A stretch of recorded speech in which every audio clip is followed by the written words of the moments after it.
ನಮಸ್ಕಾರ G Kannada news ಡಿಎನ್ಎಗೆ ಸ್ವಾಗತ. ನಾನು ಪ್ರವೀಣ್ ಕುಂಬಾರ್.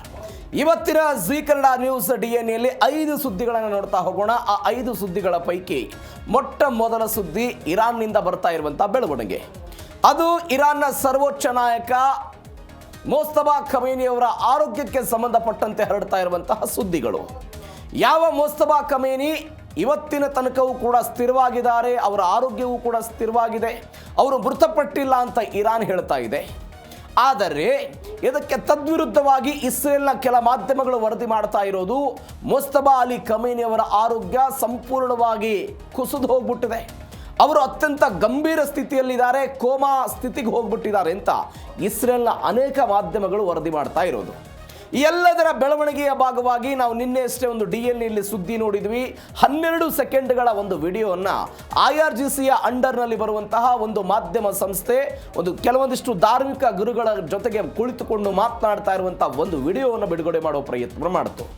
ಯಾವಾಗ ಆ ವಿಡಿಯೋ ಇರಾನ್ನ ಮಾಧ್ಯಮದಿಂದ ಹೊರಗಡೆ ಬಂತು, ಆ ವಿಡಿಯೋದ ಮೂಲ ಮತ್ತು ವಿಡಿಯೋದ ಎಕ್ಯುರಸಿ ಬಗ್ಗೆನೇ ಅನೇಕ ತರನಾದಂತಹ ವಿಶ್ಲೇಷಣೆಗಳು, ಅನುಮಾನಗಳು ಕೂಡ ಶುರುವಾಗಿದ್ದ ನೋಡಿದ್ವಿ.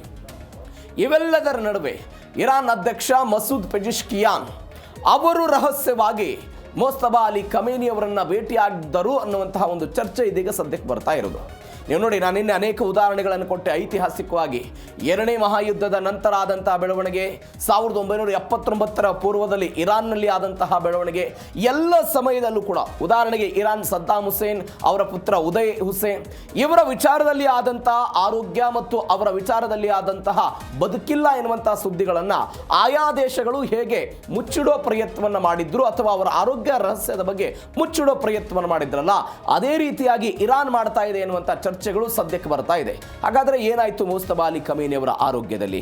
ಇವೆಲ್ಲದರ ಜೊತೆಗೆ ಅಮೆರಿಕಾದಲ್ಲೂ ಕೂಡ ಕೆಲವೊಂದಿಷ್ಟು ಬೆಳವಣಿಗೆ ಹೋಗಿದೆ ಅಂತೆ. ಡೊನಾಲ್ಡ್ ಟ್ರಂಪ್ ಒಂದು ಸಭೆಯಲ್ಲಿ ಒಂದು ಹೆಜ್ಜೆಯನ್ನು ಮುಂದಿಟ್ಟು, ಇಲ್ಲ, ನಾನು ಪರಮಾಣು ಕಾರ್ಯಕ್ರಮ ವಿಚಾರಕ್ಕೆ ಸಂಬಂಧಪಟ್ಟಂತೆ ಸಡಿಲಿಕೆ ಕೊಡ್ತೀನಿ, ನಾವು ಈಗ ಯುದ್ಧದಿಂದ ಹೊರಗಡೆ ಬಂದ ಸಾಕು ಎನ್ನುವಂಥ ಮಾತುಗಳನ್ನು ಮಾತನಾಡಿದಾರಂತೆ. ಹಾಗಾದರೆ ಡೊನಾಲ್ಡ್ ಟ್ರಂಪ್ಗೆ ಯುದ್ಧ ಸಾಕಾಯ್ತಾ? ಏನೆಲ್ಲ ಬೆಳವಣಿಗೆ ಆಯಿತು? ಇದೇ ಇವತ್ತಿನ ಜಿ ಕನ್ನಡ ನ್ಯೂಸ್ ಡಿಎನ್ಎ ಮೊದಲ ಸುದ್ದಿ ಮೋಸ್ತಫಾ ಅಲಿ ಖಮೇನಿ ಅವರ ಆರೋಗ್ಯಕ್ಕೆ ಸಂಬಂಧಪಟ್ಟದ್ದು.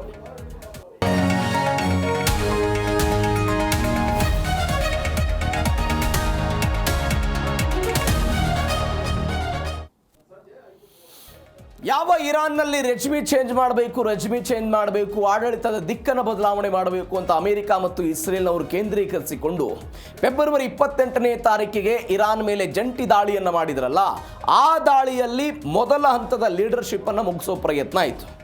ಆ ಕಾರಣಕ್ಕಾಗಿ ಅಯತೊಲ್ಲಾ ಅಲಿ ಖಮೇನಿ ಮೃತಪಟ್ಟರು. ಅದೇ ಸಭೆಯಲ್ಲಿದ್ದಂತಹ ಮೋಸ್ತಫಾ ಖಮೇನಿಯ ಬಲಭಾಗವೂ ಕೂಡ ಸೇರಿದಂತೆ ಆ ಮುಖವನ್ನು ನೋಡೋದಕ್ಕೆ ಸಾಧ್ಯವಾಗದಂಥ ಏಟನ್ನು ತಿಂದುಬಿಟ್ಟಿದ್ದಾರೆ. ಮುಖ ಸಂಪೂರ್ಣವಾಗಿ ವಿರೂಪ ಆಗಿಬಿಟ್ಟಿದೆ ಅಂತೆಲ್ಲವೂ ಕೂಡ ಚರ್ಚೆಗಳಾಗಿತ್ತು. ಅವರ ಆರೋಗ್ಯದ ಬಗ್ಗೆ ಮೊದಲ ದಿನಗಳಲ್ಲಿ, ಅಂದರೆ ಯುದ್ಧ ಶುರುವಾಗಿ ಅವರ ತಂದೆ ಮೃತಪಟ್ಟ ನಂತರ ಅನೇಕ ಗಾಯಾಳುಗಳ ಆಸ್ಪತ್ರೆಗೆ ಸೇರಿಕೊಂಡು ಅಲ್ಲಿದ್ದಂಥ ಅಧಿಕಾರಿಗಳು ಮೃತಪಟ್ಟ ನಂತರ ಇದೇ ಮೋಸ್ತಫಾ ಖಮೇನಿಯವರ ಆರೋಗ್ಯಕ್ಕೆ ಸಂಬಂಧಪಟ್ಟಂತಹ ಬೆಳವಣಿಗೆಗಳೆಲ್ಲವೂ ಕೂಡ ಚರ್ಚೆ ಆಯಿತು. ಅವರು ಮಾಸ್ಕೋಗೆ ಹೋಗಿದ್ದಾರಂತೆ, ಅಲ್ಲಿ ಟ್ರೀಟ್ಮೆಂಟ್ ಪಡಿತಿದ್ದಾರಂತೆ, ಅವ್ರಿಗೊಂದು ಪ್ರತ್ಯೇಕವಾದಂಥ ವ್ಯವಸ್ಥೆಯನ್ನು ಮಾಡಲಾಗಿದೆ, ಎಲ್ಲವೂ ಕೂಡ ಚರ್ಚೆ ಆಗ್ತಾ ಬಂತು.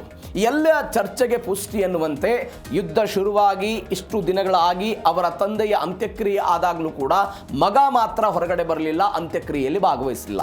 ಇದಕ್ಕೆ ಇರಾನ್ ರಾಜತಾಂತ್ರಿಕರು ಮತ್ತು ಇರಾನ್ನ ಆಡಳಿತ ವ್ಯವಸ್ಥೆ ಕೊಟ್ಟಂತಹ ಕಾರಣ ಏನು ಅಂತ ಹೇಳಿದ್ರೆ, ಒಂದೇ ಒಂದು ಕಾರಣ, ಹೇಗೆ ನಮ್ಮ ಸರ್ವೋಚ್ಚ ನಾಯಕರನ್ನು 28ನೇ ತಾರೀಕಿಗೆ ಹೊಡೆದ್ಬಿಟ್ರು, ಆ ದಾಳಿಯಲ್ಲಿ ಅವರು ಹತರಾದರು, ಅವರು ನೆಕ್ಸ್ಟ್ ಬರುವಂತಹ ಸರ್ವೋಚ್ಚ ನಾಯಕರನ್ನು ಕೂಡ ಯುದ್ಧದ ಸ್ಥಿತಿಯಲ್ಲಿ ಮುಗಿಸುವಂತಹ ಸಾಧ್ಯತೆ ಇದೆ. ಈ ಕಾರಣಕ್ಕಾಗಿ ಅವರು ಹೊರಗಡೆ ಬರ್ತಾ ಇಲ್ಲ, ಅವರು ಬದುಕಿದ್ದಾರೆ, ಒಳಗೆ ಎಲ್ಲ ಆಡಳಿತವನ್ನು ನೋಡ್ಕೊಳ್ತಾ ಇದ್ದಾರೆ ಅಂತ.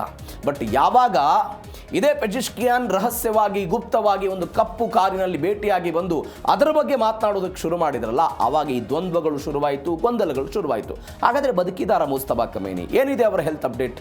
ಎಲ್ಲದರ ಬಗ್ಗೆಯೂ ಕೂಡ ಡೀಟೇಲ್ ಆಗಿ ನೋಡ್ತಾ ಹೋಗೋಣ. ಮೊದಲ ಸುದ್ದಿಯಲ್ಲಿ ಖಮೇನಿ ಪೆಜಿಶ್ಕಿಯಾನ್ ರಹಸ್ಯ ಭೇಟಿಯ ಬಗ್ಗೆ ಚರ್ಚೆ.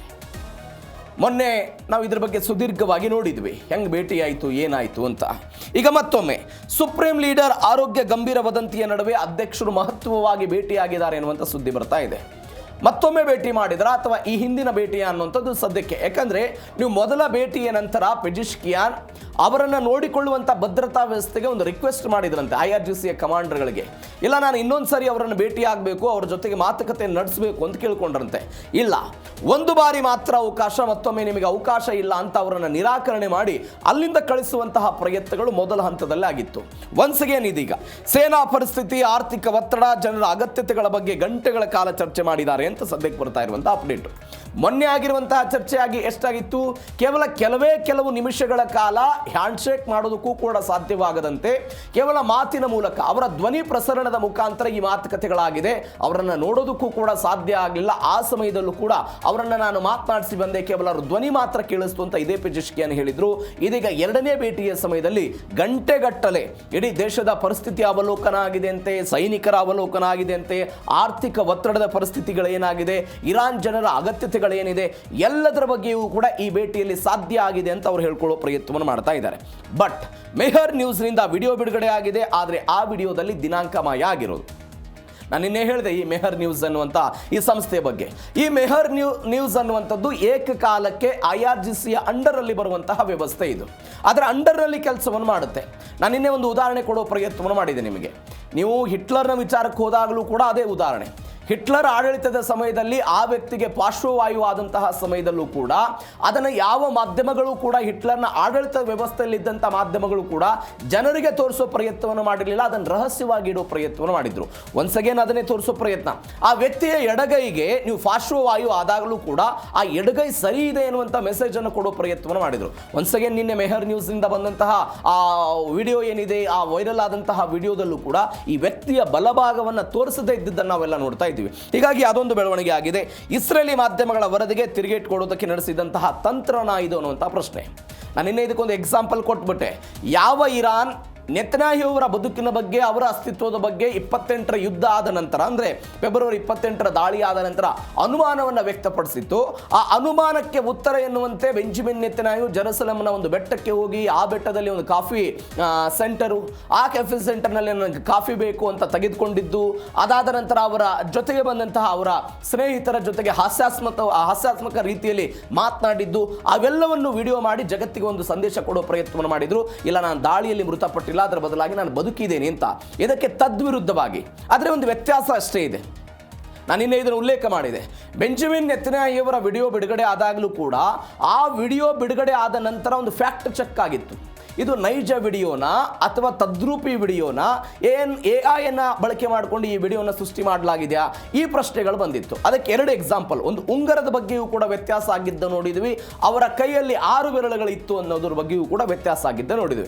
ಅದಾದ ನಂತರ ಬೆಂಜಮಿನ್ ನೆತನ್ಯಾಹು ಬದುಕಿದ್ದಾರೆ ಎನ್ನುವಂಥ ಸುದ್ದಿಗಳು ಬಂದಿತ್ತು. ಇದು ಒಂದು ಭಾಗ. ಆದರೆ ಇವತ್ತು ಮುಸ್ತಫಾ ಅಲಿ ಖಮೇನಿ ಅವರ ವಿಚಾರದಲ್ಲಿ ಆಗ್ತಾ ಇರುವಂಥ ಈ ಎಲ್ಲ ಬೆಳವಣಿಗೆಗಳಿದೆಯಲ್ಲ, ಅವರ ಆರೋಗ್ಯ, ಅವರು ಕೋಮಾಕ್ಕೆ ಹೋಗಿದ್ದಾರೋ, ಆರೋಗ್ಯವಾಗಿದ್ದಾರೋ, ದೇಶವನ್ನು ಮುನ್ನಡೆಸ್ತಾರೋ ಇಲ್ವೋ, ಎಲ್ಲ ಪ್ರಶ್ನೆಗಳಿಗೆ ಉತ್ತರ ಬೇಕು ಅಂತ ಹೇಳಿದ್ರೆ ಒನ್ಸ್ ಅಗೇನ್ ಬೆಂಜಮಿನ್ ನೆತನ್ಯಾಹು ಅವರ ಈ ರೀತಿಯಾದಂಥ ಒಂದು ರಿಯಲ್ ವಿಡಿಯೋ ಬಂದಾಗ ಇದಕ್ಕೊಂದು ಉತ್ತರ ಸಿಗಬಹುದು ಎನ್ನುವಂಥ ನಿರೀಕ್ಷೆಗಳು ಬರ್ತಾ ಇದೆ. ಹೀಗಾಗಿ ಇರಾನ್ ಏನು ಮಾಡುತ್ತೆ ಅನ್ನುವಂಥದ್ದು ಎಲ್ಲವೂ ಕೂಡ ಸದ್ಯಕ್ಕಿರುವಂಥ ಕುತೂಹಲ. ಯಾಕಂದರೆ ನೀವು ಫೆಬ್ರವರಿಯಿಂದ ಹಿಡಿದು ಇವತ್ತು ಆಗಸ್ಟ್ ತಿಂಗಳಲ್ಲಿದ್ದೇವೆ, ಹೆಚ್ಚು ಕಡಿಮೆ 6 ತಿಂಗಳಾಗ್ತಾ ಬಂತು. ಇಲ್ಲಿಯ ತನಕ ಒಂದೇ ಒಂದು ಬಾರಿ ಮುಸ್ತಫಾ ಖಮೇನಿ ಸಾರ್ವಜನಿಕವಾಗಿ ಕಾಣಿಸಿಕೊಂಡಿಲ್ಲ. ಈ ಕಾರಣಕ್ಕಾಗಿ ಎಲ್ಲ ಬೆಳವಣಿಗೆಗಳು, ಪ್ರಶ್ನೆಗಳಾಗ್ತಾ ಇದೆ. ಎಲ್ಲದರ ನಡುವೆ ಬಲಿಷ್ಠ ನಾಯಕನಿಗೆ ಭದ್ರತಾ ಸಾರಥ್ಯವನ್ನ ಇರಾನ್ ಕೊಟ್ಟಿದೆ. ಅಂದರೆ ಅಲ್ಲಿ ಆಗಿರುವಂಥ ಒಂದು ಆಂತರಿಕ ಬೆಳವಣಿಗೆ ಇದು. ಏನು ಬೆಳವಣಿಗೆ ಆಯಿತು? ಮಾಜಿ IRGC ಮುಖ್ಯಸ್ಥ ಮೊಹಸೆನ್ ರೆಜಾಯಿಗೆ ರಾಷ್ಟ್ರೀಯ ಭದ್ರತಾ ಮಂಡಳಿಯ ಹೊಣೆಯನ್ನು ಕೊಡೋ ಪ್ರಯತ್ನವನ್ನು ಮಾಡಿದ್ದಾರೆ. ಸುಪ್ರೀಂ ಲೀಡರ್ ಪ್ರತಿನಿಧಿಯಾಗಿ ರೆಜಾಯಿ ನೇಮಕವನ್ನು ಮುಸ್ತಫಾ ಖಮೇನಿ ಮಾಡಿದ್ದಾರೆ. ಅಂದರೆ ಈ ವ್ಯಕ್ತಿ ಹೊರಗಡೆ ಬಂದು ಆಡಳಿತ ಮಾಡೋದಕ್ಕೆ ಸಾಧ್ಯ ಆಗ್ತಾ ಇಲ್ಲ, ಯಾವುದನ್ನು ಕೂಡ ನೋಡ್ಕೊಳ್ಳೋದಕ್ಕೆ ಸಾಧ್ಯ ಆಗ್ತಾ ಇಲ್ಲ. ಈ ಕಾರಣಕ್ಕಾಗಿ ರೆಜಾಯಿ ನೇಮಕವನ್ನು ಮಾಡಿ ಮುಸ್ತಫಾ ಖಮೇನಿ ಮಾಡಿದ್ದಾರೆ.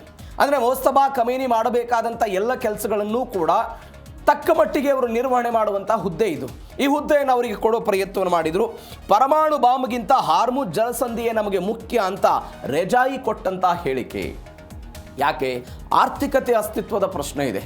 ಯಾವ ಹಾರ್ಮುಜ್ ಜಲಸಂಧಿ ಒಂದು ವೇಳೆ ಅಮೆರಿಕಾದ ಪಾಲಾಗ್ಬಿಟ್ರೆ ಒಂದೇ ಒಂದು ಹಡಗು ಕೂಡ ನನ್ನ ಬಂದರಿಗೆ ಬರಲ್ಲ, ನನ್ನ ಬಂದರಿನ ಹಡಗು ಕೂಡ ನಾಳೆ ಬೇರೊಂದು ದೇಶಕ್ಕೆ ರಫ್ತು ಮಾಡೋದಕ್ಕೆ ಸಾಧ್ಯವಿಲ್ಲ ಎನ್ನುವಂಥ ಅರಿವು ಇವತ್ತು ಇರಾನ್ಗೆ ಬಂದಂತೆ ಕಾಣಿಸ್ತಾ ಇದೆ. ಹೀಗಾಗಿ ಒನ್ಸ್ ಅಗೇನ್ ಯಾವ ಅಮೆರಿಕಾದ ಅಧ್ಯಕ್ಷರ ನಿಲುವು ಕೂಡ ಇದೆ, ಪರಮಾಣು ಕಾರ್ಯಕ್ರಮದ ಬಗ್ಗೆ ನಾವು ಮುಂದೆ ಮಾತನಾಡೋಣ, ಅದ್ರ ಬಗ್ಗೆ ಚರ್ಚೆ ಮಾಡೋಣ. ಬಟ್ ಮೊದಲ ಹಂತದಲ್ಲಿ ಏನಾಗಬೇಕು, ಹಾರ್ಮುಜ್ ಜಲಸಂಧಿ ಮುಕ್ತ ಆಗಬೇಕು ಅನ್ನೋದು ಅಮೆರಿಕಾದಿಂದಲೂ ಕೂಡ ಬರ್ತಾ ಇರುವಂತಹ ಮಾತು. ಇದರ ಜೊತೆಗೆ ಇರಾನ್ನ ಇದೀಗ ಭದ್ರತಾ ಸಾರಥ್ಯವನ್ನು ವಹಿಸಿರುವಂತಹ ಈ ರೆಜಾಯಿಂದಲೂ ಕೂಡ ಬರ್ತಾ ಇರುವಂತಹ ಮಾಹಿತಿ. ಹೀಗಾಗಿ ಅವರು ಏನು ಡಿಸಿಷನ್ ತೆಗೆದುಕೊಳ್ತಾರೆ ಎನ್ನುವಂತಹ ಕುತೂಹಲ ಸಹಜವಾಗಿದ್ದೇ ಇದೆ. ಯುದ್ಧದ ಸಮಯದಲ್ಲಿ ಅನುಭವಿ ಮಿಲಿಟರಿ ನಾಯಕನಿಗೆ ಒಂದು ಮಣೆ ಹಾಕುವ ಪ್ರಯತ್ನವನ್ನು ಇರಾನ್ ಅವರು ಮಾಡಿದ್ದಾರೆ. ಇರಾನ್ ಇರಾಕ್ ಯುದ್ಧದ ಹಳೆಯ ಹುಲಿಗೆ ಇದೀಗ ಒಂದು ರಕ್ಷಣೆ ಕೊಡೋ ಪ್ರಯತ್ನವನ್ನು ಮಾಡಿದ್ದಾರೆ. ಈ ವ್ಯಕ್ತಿ ಇದನ್ನು ಮುಂದೆ ಹೆಂಗೆ ತೆಗೆದುಕೊಂಡು ಹೋಗ್ತಾರೆ, ಅಮೆರಿಕ ಇದನ್ನು ಹೆಂಗೆ ತೆಗೆದುಕೊಂಡು ಹೋಗುತ್ತೆ ಅನ್ನೋದು ಕೂಡ ಸದ್ಯಕ್ಕಿರುವಂತಹ ಕುತೂಹಲ. ಬಟ್ ಆಂತರಿಕವಾಗಿ ಒಂದು ಬದಲಾವಣೆ ಮಾಡೋ ಪ್ರಯತ್ನವನ್ನು ಮಾಡಿದ್ದಾರೆ. ಯಾಕೆ ಬದಲಾವಣೆ ಅನ್ನುವಂಥದ್ದು ಒಂದು ಯಕ್ಷ ಪ್ರಶ್ನೆ ಸಹಜವಾಗಿ ಬರುತ್ತೆ. ಯಾಕೆ ಈ ಬದಲಾವಣೆ ಅಂತ ಹೇಳಿದರೆ, ಇರಾನ್ನಲ್ಲಿ ಆಂತರಿಕವಾಗಿ ಕೆಲವೊಂದಿಷ್ಟು ಭಿನ್ನಾಭಿಪ್ರಾಯಗಳು ಬರ್ತಾ ಇದೆ. ಒಂದು ಮೃದು ಧೋರಣೆಯನ್ನು ಹೊಂದಿರುವಂತಹ ಒಂದು ನಾಯಕತ್ವ, ಒಂದು ಬಲಿಷ್ಠವಾದವನ್ನು ಹೊಂದಿರುವಂತಹ ಒಂದು ನಾಯಕತ್ವ. ಎರಡು ನಾಯಕತ್ವಗಳು ದ್ವಂದ್ವ ರೀತಿಯಲ್ಲಿ ಇದ್ದಿದ್ದನ್ನು ನೋಡಿದ್ವಿ. ಒಂದು ನಾಯಕತ್ವ ಹೇಳ್ತಾ ಇದೆ, ಇಲ್ಲ ಅಮೆರಿಕದ ಜೊತೆಗೆ ಮಾತುಕತೆ ಆಗಬೇಕು, ಆ ಮಾತುಕತೆ ಮುಖಾಂತರ ನಾವು ಇದನ್ನು ಬಗೆಹರಿಸಿಕೊಳ್ಬೇಕು ಅಂತ ಒಂದು. ಇನ್ನೊಂದು ವಾದ ಹೇಳ್ತಾ ಇರುವಂಥದ್ದು, ಇಲ್ಲ ಅಮೆರಿಕದ ಮತ್ತು ಇಸ್ರೇಲ್ನ ಜೊತೆಗೆ ಯಾವುದೇ ಮಾತುಕತೆ ಇಲ್ಲ, ಅವರಿಗೆ ಯುದ್ಧದ ರೂಪದಲ್ಲೇ ನಾವು ಏನು ತೆಗೆದುಕೊಳ್ಬೇಕು ಮತ್ತು ಏನು ಕೊಡಬೇಕು ಎಲ್ಲವೂ ಕೂಡ ಯುದ್ಧದ ಮುಖಾಂತರ, ದಾಳಿಯ ಮುಖಾಂತರ ಆಗಬೇಕು ಅಂತ. ಎಲ್ಲದರ ನಡುವೆ ಒಂದು ಸಮನ್ವಯತೆ ಆಗಬೇಕು ಅನ್ನುವ ಕಾರಣಕ್ಕಾಗಿ ಒಂದು ಸರ್ವೋಚ್ಚ ನಾಯಕನ ರೂಪದಲ್ಲಿ ಅವರ ಅಧೀನದಲ್ಲಿ ಒಂದು ಭದ್ರತಾ ಸಾರಥ್ಯವನ್ನು ಕೊಡೋ ಪ್ರಯತ್ನವನ್ನು ಇರಾನ್ ಅವರು ಮಾಡಿದ್ದಾರೆ ಎನ್ನುವಂಥ ವಿಶ್ಲೇಷಣೆಗಳಾಗ್ತಾ ಇದೆ. ಹೀಗಾಗಿ ಈ ವ್ಯಕ್ತಿ ಹೆಂಗೆ ತೆಗೆದುಕೊಂಡು ಹೋಗ್ತಾರೆ ಕಾದ್ ನೋಡೋಣ. ಇದು ಒಂದು. ಇವೆಲ್ಲದರ ನಡುವೆ ಡೊನಾಲ್ಡ್ ಟ್ರಂಪ್ ಅವರಿಗೆ ಶಸ್ತ್ರಾಸ್ತ್ರಗಳ ಕೊರತೆಯ ಭೀತಿ ಕಾಡ್ತಾ ಇದೆ ಅಂತ ನಾವು ನಿನ್ನೆಯೂ ಕೂಡ ನೋಡಿದ್ವಿ, ಮೊನ್ನೆಯೂ ಕೂಡ ಇದ್ರ ಬಗ್ಗೆ ಸುದೀರ್ಘವಾಗಿ ನೋಡೋ ಪ್ರಯತ್ನವನ್ನು ಮಾಡಿದ್ವಿ. ಪರಮಾಣು ಒಪ್ಪಂದವಿಲ್ಲದೆಯೂ ಕೂಡ ಯುದ್ಧವನ್ನು ಅಂತ್ಯಗೊಳಿಸುವುದಕ್ಕೆ ಡೊನಾಲ್ಡ್ ಟ್ರಂಪ್ ಅವರು ಚಿಂತನೆ ಮಾಡಿದ್ದಾರೆ ಅಂತ ಸದ್ಯಕ್ಕೆ ಬರ್ತಾ ಇರುವಂತಹ ಮಾಹಿತಿ. ಒಂದು ಸಭೆ ಆಯಿತು ಅಮೆರಿಕಾದಲ್ಲಿ. ಆ ಸಭೆಯಲ್ಲಿ ಡೊನಾಲ್ಡ್ ಟ್ರಂಪ್ ಅವರು ಭಾಗವಹಿಸಿದ್ರಂತೆ. ಭಾಗವಹಿಸುವ ಮುಖಾಂತರ ಇದನ್ನು ಹೇಳೋ ಪ್ರಯತ್ನವನ್ನು ಮಾಡಿದ್ದಾರೆ ಅಂತ ಸದ್ಯಕ್ಕೆ ಬರ್ತಾ ಇರುವಂತಹ ಮಾಹಿತಿ. ಅಂದರೆ ಇರಾನ್ ಹಾರ್ಮುಜ್ ಜಲಸಂಧಿಯನ್ನು ಪೂರ್ಣ ತರೆದರೆ ಇರಾನ್ ಅಣ್ವಸ್ತ್ರ ಯೋಜನೆಯನ್ನು ನಿಲ್ಲಿಸಬೇಕು ಅನ್ನುವಂಥ ಒಂದು ಹಳೆಯ ಪಟ್ಟಿತ್ತಲ್ಲ, ಅದನ್ನು ತ್ಯಜಿಸೋದಕ್ಕೆ ಸಿದ್ಧರಿದ್ದಾರೆ ಅಂತ ವಾಲ್ ಸ್ಟ್ರೀಟ್ ಜರ್ನಲ್ ಭಾನುವಾರ ಇದನ್ನು ವರದಿ ಮಾಡೋ ಪ್ರಯತ್ನವನ್ನು ಮಾಡಿದೆ. ಏನಿದು ಆಟ? ಯಾವ ಪರಮಾಣು ಕಾರ್ಯಕ್ರಮವನ್ನು ಇರಾನ್ ಹೊಂದಬಾರದು ಅಂತ ಅಮೆರಿಕ ಮೊದಲ ದಿನದಿಂದಲೂ ಕೂಡ ತನ್ನ ಕಟ್ಟುಪಾಡನ್ನು ಹಿಡ್ಕೊಂಡು ಬಂದಿತ್ತಲ್ಲ, ಇದೀಗ ಅದಕ್ಕೆ ಸಡಲಿಕೆ ಕೊಡೋ ಪ್ರಯತ್ನ ಮಾಡಿದ್ದಾರೆ ಅಂತ. ಅಮೆರಿಕದ ಶಸ್ತ್ರಾಸ್ತ್ರ ದಾಸ್ತಾನು ಖಾಲಿ ಆಗ್ತಾ ಇದೆ ಅನ್ನುವಂಥ ಪ್ರಶ್ನೆ ನಾನು ನಿನ್ನೆ ಅಂಕಿ ಸಮೇತವೂ ಕೂಡ ಹೇಳಿದೆ. ಪೂರೈಕೆ ಹೆಚ್ಚಳ ಮಾಡೋದಕ್ಕೆ 21 ದಿನಗಳ ಕಾಲ ಎಷ್ಟೋ ಲಕ್ಷ ಕೋಟಿ ರೂಪಾಯಿ ಹಣದ ಒಂದು ಒಪ್ಪಂದವನ್ನು ಮಾಡಿಕೊಂಡು ಆ ಒಪ್ಪಂದದ ಮುಖಾಂತರ ಅದನ್ನು ತೆರವು ಮಾಡೋ ಪ್ರಯತ್ನವನ್ನು ಮಾಡ್ತಾ ಇದ್ದಾರೆ ಅಂತ.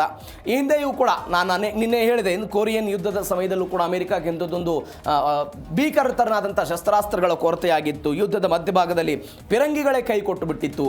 ಅವತ್ತದನ್ನು ಸಂಭವ ಮ್ಯಾನೇಜ್ ಮಾಡೋ ಪ್ರಯತ್ನವನ್ನು ಮಾಡಿದ್ರು. ವಿಯೆಟ್ನಾಂ ಯುದ್ಧದ ಸಮಯದಲ್ಲೂ ಕೂಡ ವೇಗವಾಗಿ ಬಾಂಬ್ಗಳು ಕೂಡ ಖಾಲಿಯಾಗಿದ್ದನ್ನು ಅಮೆರಿಕಾದವರು ನೋಡ್ಕೊಂಡಿದ್ದಾರೆ. ಒನ್ಸ್ ಅಗೇನ್ ಅಂಥದ್ದೇ ಪರಿಸ್ಥಿತಿಯನ್ನು ಇವತ್ತು ತೆಗೆದುಕೊಂಡು ಹೋಗೋ ಪ್ರಯತ್ನವನ್ನು ಮಾಡಿದ್ದಾರೆ. ನೀವು ನೋಡಿ, ಕೊರಿಯನ್ ಯುದ್ಧ 3 ವರ್ಷಗಳ ಕಾಲ ನಡೆಯಿತು.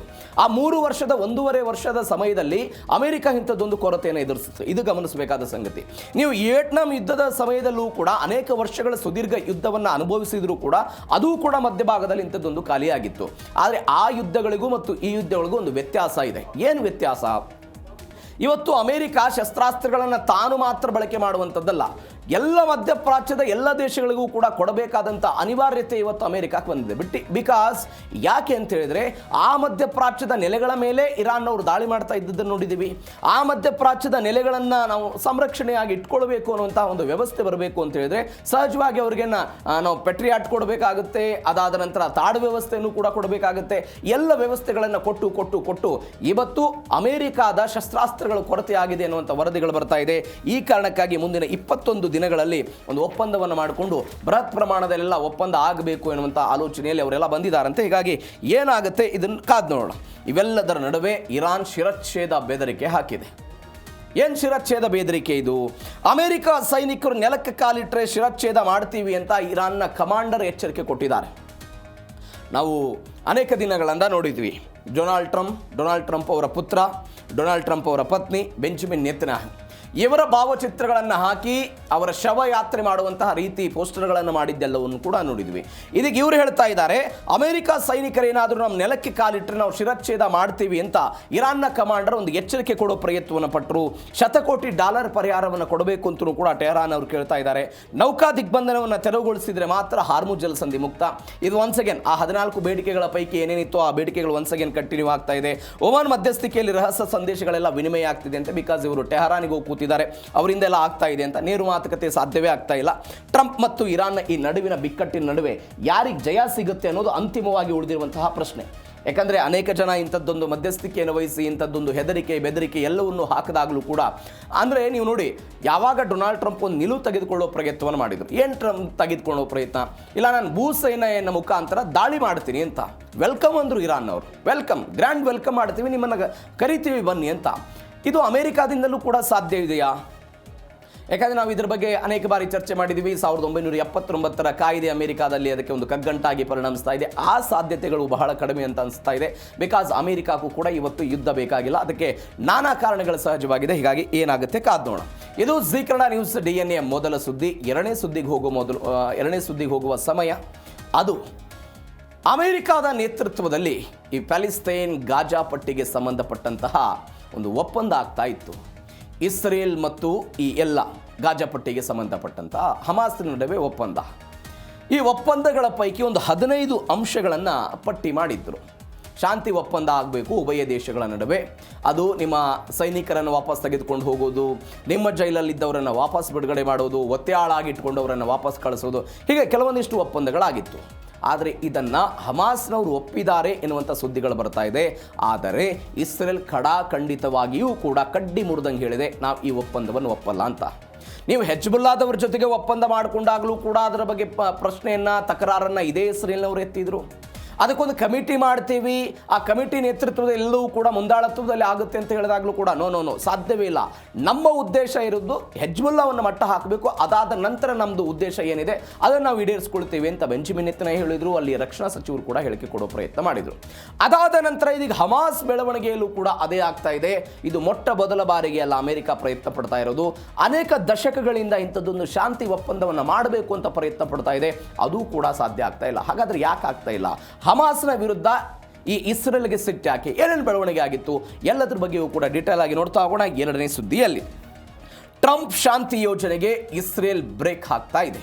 ಒಂದು ಶಾಂತಿ ಯೋಜನೆಯನ್ನು ಮಾಡಬೇಕು ಅಂತ ನಾವು ಅನೇಕ ಬಾರಿ ಚರ್ಚೆ ಮಾಡಿದ್ದೀವಿ. ಪ್ಯಾಲೆಸ್ತೈನ್ ಎನ್ನುವಂಥ ಒಂದು ಸ್ವತಂತ್ರ ದೇಶವನ್ನು ನಿರ್ಮಾಣ ಮಾಡಬೇಕು ಅಂತ ಅವ್ರದ್ದೊಂದು ಹೋರಾಟ ಆಗ್ತಾ ಇತ್ತು. ಆ ಹೋರಾಟವನ್ನು ಹತ್ತಿಕ್ಕಬೇಕು ಅನ್ನೋದು ಬೆಂಜಮಿನ್ ನೆತನ್ಯಾಹು ಅವರ ಉದ್ದೇಶ ಆಗಿದೆ. ಅದಕ್ಕೆ ಡೀಟೇಲ್ಸಿಗೆ ಬರ್ತೀನಿ ನಾನೀಗ. ಅಮೆರಿಕದ ಅಧ್ಯಕ್ಷ ಡೊನಾಲ್ಡ್ ಟ್ರಂಪ್ ಪ್ಲಾನ್ಗೆ ಇಸ್ರೇಲ್ನವರೆಲ್ಲ ಕಲ್ಲು ಹಾಕಿದ್ದಾರೆ. 15 ಅಂಶಗಳ ಶಾಂತಿ ಯೋಜನೆಯನ್ನೆಲ್ಲ ತಿರಸ್ಕಾರ ಆಯಿತು. ಗಾಜಾ ಶಾಂತಿ ಒಪ್ಪಂದದ ಪ್ರಸ್ತಾಪಕ್ಕೆ ಇಸ್ರೇಲ್ ಸಂಪುಟ ಏನಿದೆ ಒಪ್ಪಿಗೆಯನ್ನು ಕೊಟ್ಟಿಲ್ಲ. ಇದು ಬೆಳವಣಿಗೆ ಆಗಿರೋದು. ಏನೇನಿತ್ತಿದು?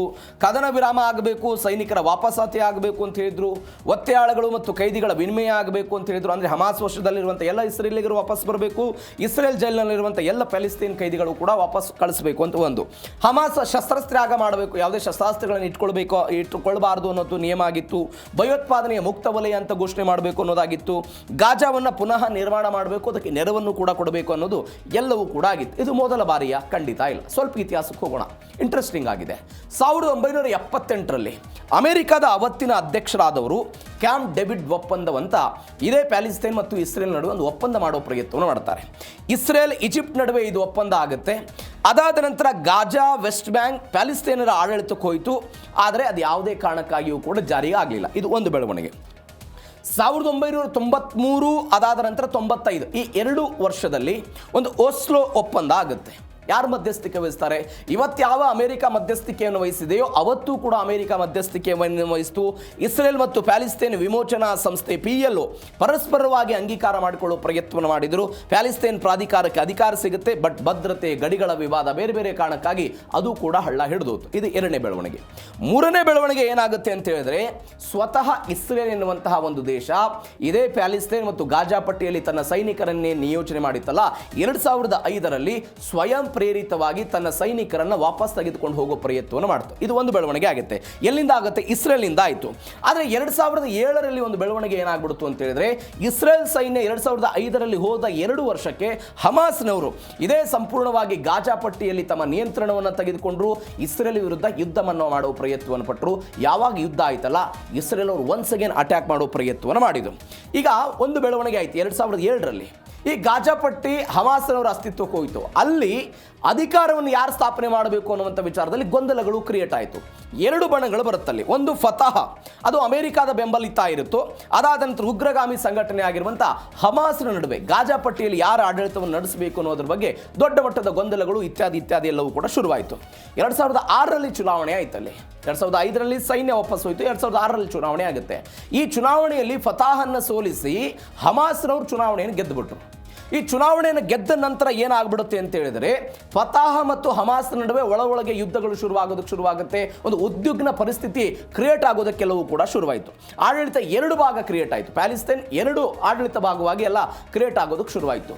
ಎಲ್ಲ ಭಾಗಗಳ ಆದ ನಂತರ ಮತ್ತೊಂದು ಬೆಳವಣಿಗೆ ಏನಾಯಿತು ಅಂತ ಹೇಳಿದರೆ, ಗಾಜಾ ಪಟ್ಟಿಯನ್ನು ಹಮಾಸ್ನವರು ತೆಗೆದುಕೊಂಡ್ರು, ವೆಸ್ಟ್ ಬ್ಯಾಂಕ್ನನ್ನು ಫತಾಹ್ನವರು ತೆಗೆದುಕೊಂಡ್ರು. ಯಾವಾಗ ಹಮಾಸ್ನವರು ಆಡಳಿತವನ್ನು ಶುರು ಮಾಡಿದ್ರಲ್ಲ, ಅವಾಗ ಇಸ್ರೇಲ್ ಒನ್ಸ್ ಅಗೇನ್ ಕೆಂಗಣ್ಣಿಗೆ ಗುರಿಯಾಯಿತು. ಒನ್ಸ್ ಅಗೇನ್ ಇವರು ದಾಳಿ ಮಾಡುವ ಪ್ರಯತ್ನವನ್ನು ಮಾಡಿದರು. ಆ ದಾಳಿಗೆ ಪ್ರತೀಕಾರವಾಗಿ ಅವರು ಕೂಡ ದಾಳಿಯನ್ನು ಎಲ್ಲವೂ ಕೂಡ ಶುರುವಾದ ನಂತರ ಅವತ್ತಿನಿಂದ ಈ ದಿಗ್ಬಂಧನಗಳು, ಹೋರಾಟಗಳು, ಯುದ್ಧ ಎಲ್ಲವೂ ಕೂಡ ಶುರುವಾಯಿತು. ಈ ಹೋರಾಟ ಇವತ್ತು ಕೂಡ ಕಂಟಿನ್ಯೂ ಆಗ್ತಾ ಇದೆ. ಇದರರ್ಥ ನಾನು ಹೇಳ್ತಾ ಇರೋದು, 2026ರಲ್ಲಿ ಮೊಟ್ಟ ಮೊದಲ ಬಾರಿಗೆ ಇಂಥದ್ದೊಂದು ಪ್ರಯತ್ನ ಆಗಿಲ್ಲ. ಅನೇಕ ದಶಕಗಳಿಂದ ಇಂಥದ್ದೊಂದು ಪ್ರಯತ್ನ ಆಗ್ತಾ ಇದೆ. ಇವೆಲ್ಲದರ ನಡುವೆ ಪ್ಯಾಲೆಸ್ತೈನ್ ದೇಶವೇ ಇರಲ್ಲ ಅಂತ ಬೆಂಜಮಿನ್ ನೆತನ್ಯಾಹು ಗುಡುಗೋ ಪ್ರಯತ್ನವನ್ನು ಮಾಡಿದ್ದಾರೆ. ಒಂದು ಇಂಟ್ರೆಸ್ಟಿಂಗ್ ಇತಿಹಾಸವಿರುವಂತಹ ಪ್ಯಾಲೆಸ್ತೈನ್ ಎನ್ನುವಂಥ ಒಂದು ಪ್ರದೇಶ ಇದು. ಯಾಕಂದರೆ ಮೊದಲು ಅಲ್ಲಿ ಯಹೂದಿಗಳೇ ಇದ್ದರು. ಯಹೂದಿಗಳಿಗೆ, ಕ್ರಿಶ್ಚಿಯನ್ರಿಗೆ ಮತ್ತು ಮುಸ್ಲಿಮರಿಗೆ, ಇವರೆಲ್ಲರಿಗೂ ಕೂಡ, ಮೂರು ಜನರಿಗೂ ಕೂಡ ಒಂದು ಅದ್ಭುತವಾದಂತಹ ಒಂದು ಧಾರ್ಮಿಕ ಕೇಂದ್ರವಾಗಿರುವಂತಹ ಜೆರುಸಲೆಮ್ ಎನ್ನುವಂಥ ಒಂದು ಪ್ರದೇಶ. ನಾನು ನಿನ್ನೆ ಅನೇಕ ಬಾರಿ ಹೇಳಿದ್ದೀನಿ. ಮೊಹಮ್ಮದ್ ಪೈಗಂಬರರು ಸ್ವರ್ಗಾರೋಹಣವನ್ನು ಇಲ್ಲಿಂದ ಮಾಡಿದರು ಅನ್ನುವಂಥ ಕಾರಣಕ್ಕಾಗಿ, ಯೇಸು ಕ್ರಿಸ್ತ ಜೆರುಸಲೆಮ್ನಿಂದ ಒಂದು ಸ್ವಲ್ಪ ದೂರದಲ್ಲಿ ಅವರು ಜನಿಸಿದ್ರು, ಅಲ್ಲಿ ಧರ್ಮ ಬೋಧನೆಯನ್ನು ಮಾಡಿದರು ಅನ್ನುವಂಥ ಕಾರಣಕ್ಕಾಗಿ, ಯಹೂದಿಗಳು ನಮ್ಮ ಮೊಟ್ಟ ಮೊದಲ ರಾಜವಂಶ ಎಲ್ಲವೂ ಕೂಡ ಇಲ್ಲೇ ಆಡಿತ್ತು ಅನ್ನುವಂತಹ ಕಾರಣಕ್ಕಾಗಿ, ಎಲ್ಲ ಕಾರಣಕ್ಕಾಗಿಯೂ ಕೂಡ ಜೆರುಸಲೆಮ್ ಮುಖ ಆಗುತ್ತೆ. ಹೀಗಾಗಿ ಬೆಂಜಮಿನ್ ನೆತನ್ಯಾಹು ಹೇಳ್ತಾ ಇದ್ದಾರೆ, ಪ್ಯಾಲೆಸ್ತೈನ್ ಅನ್ನುವಂಥ ಒಂದು ದೇಶ ಉಗಮವಾಗೋದಕ್ಕೆ ಸಾಧ್ಯ ಇಲ್ಲ ಅಂತ. ಸ್ವಲ್ಪ ಇತಿಹಾಸಕ್ಕೆ ಹೋಗೋಣ. ಇದು ನಾನು ಹೇಳಿದೆ, ಯಹೂದಿಗಳು, ಕ್ರಿಶ್ಚಿಯನ್ರು ಮತ್ತು ಇಸ್ಲಾಂ ಧರ್ಮಗಳ ಸಂಗಮ ಅಂತ ಕರೀತಾರೆ ಇದನ್ನು. ಕೆನಾನ್ ಅಂತ ಈ ಪ್ರದೇಶವನ್ನು ಕರೀಲಾಗುತ್ತೆ. ನೀವು ಬೈಬಲ್ನ ಪ್ರಕಾರ ಹೋದರೆ ಒಂದು ಇತಿಹಾಸ ಕನೆಕ್ಟಿವಿಟಿ ಮಾಡೋಣ. ಪ್ಯಾಲೆಸ್ತೈನ್ ಯಾಕೆ ಆಗಲ್ಲ ಅನ್ನೋದಕ್ಕೆ ಬೆಂಜಮಿನ್ ನೆತನ್ಯಾಹು ಹೇಳ್ತಿದ್ದಾರೆ ಅಂತ.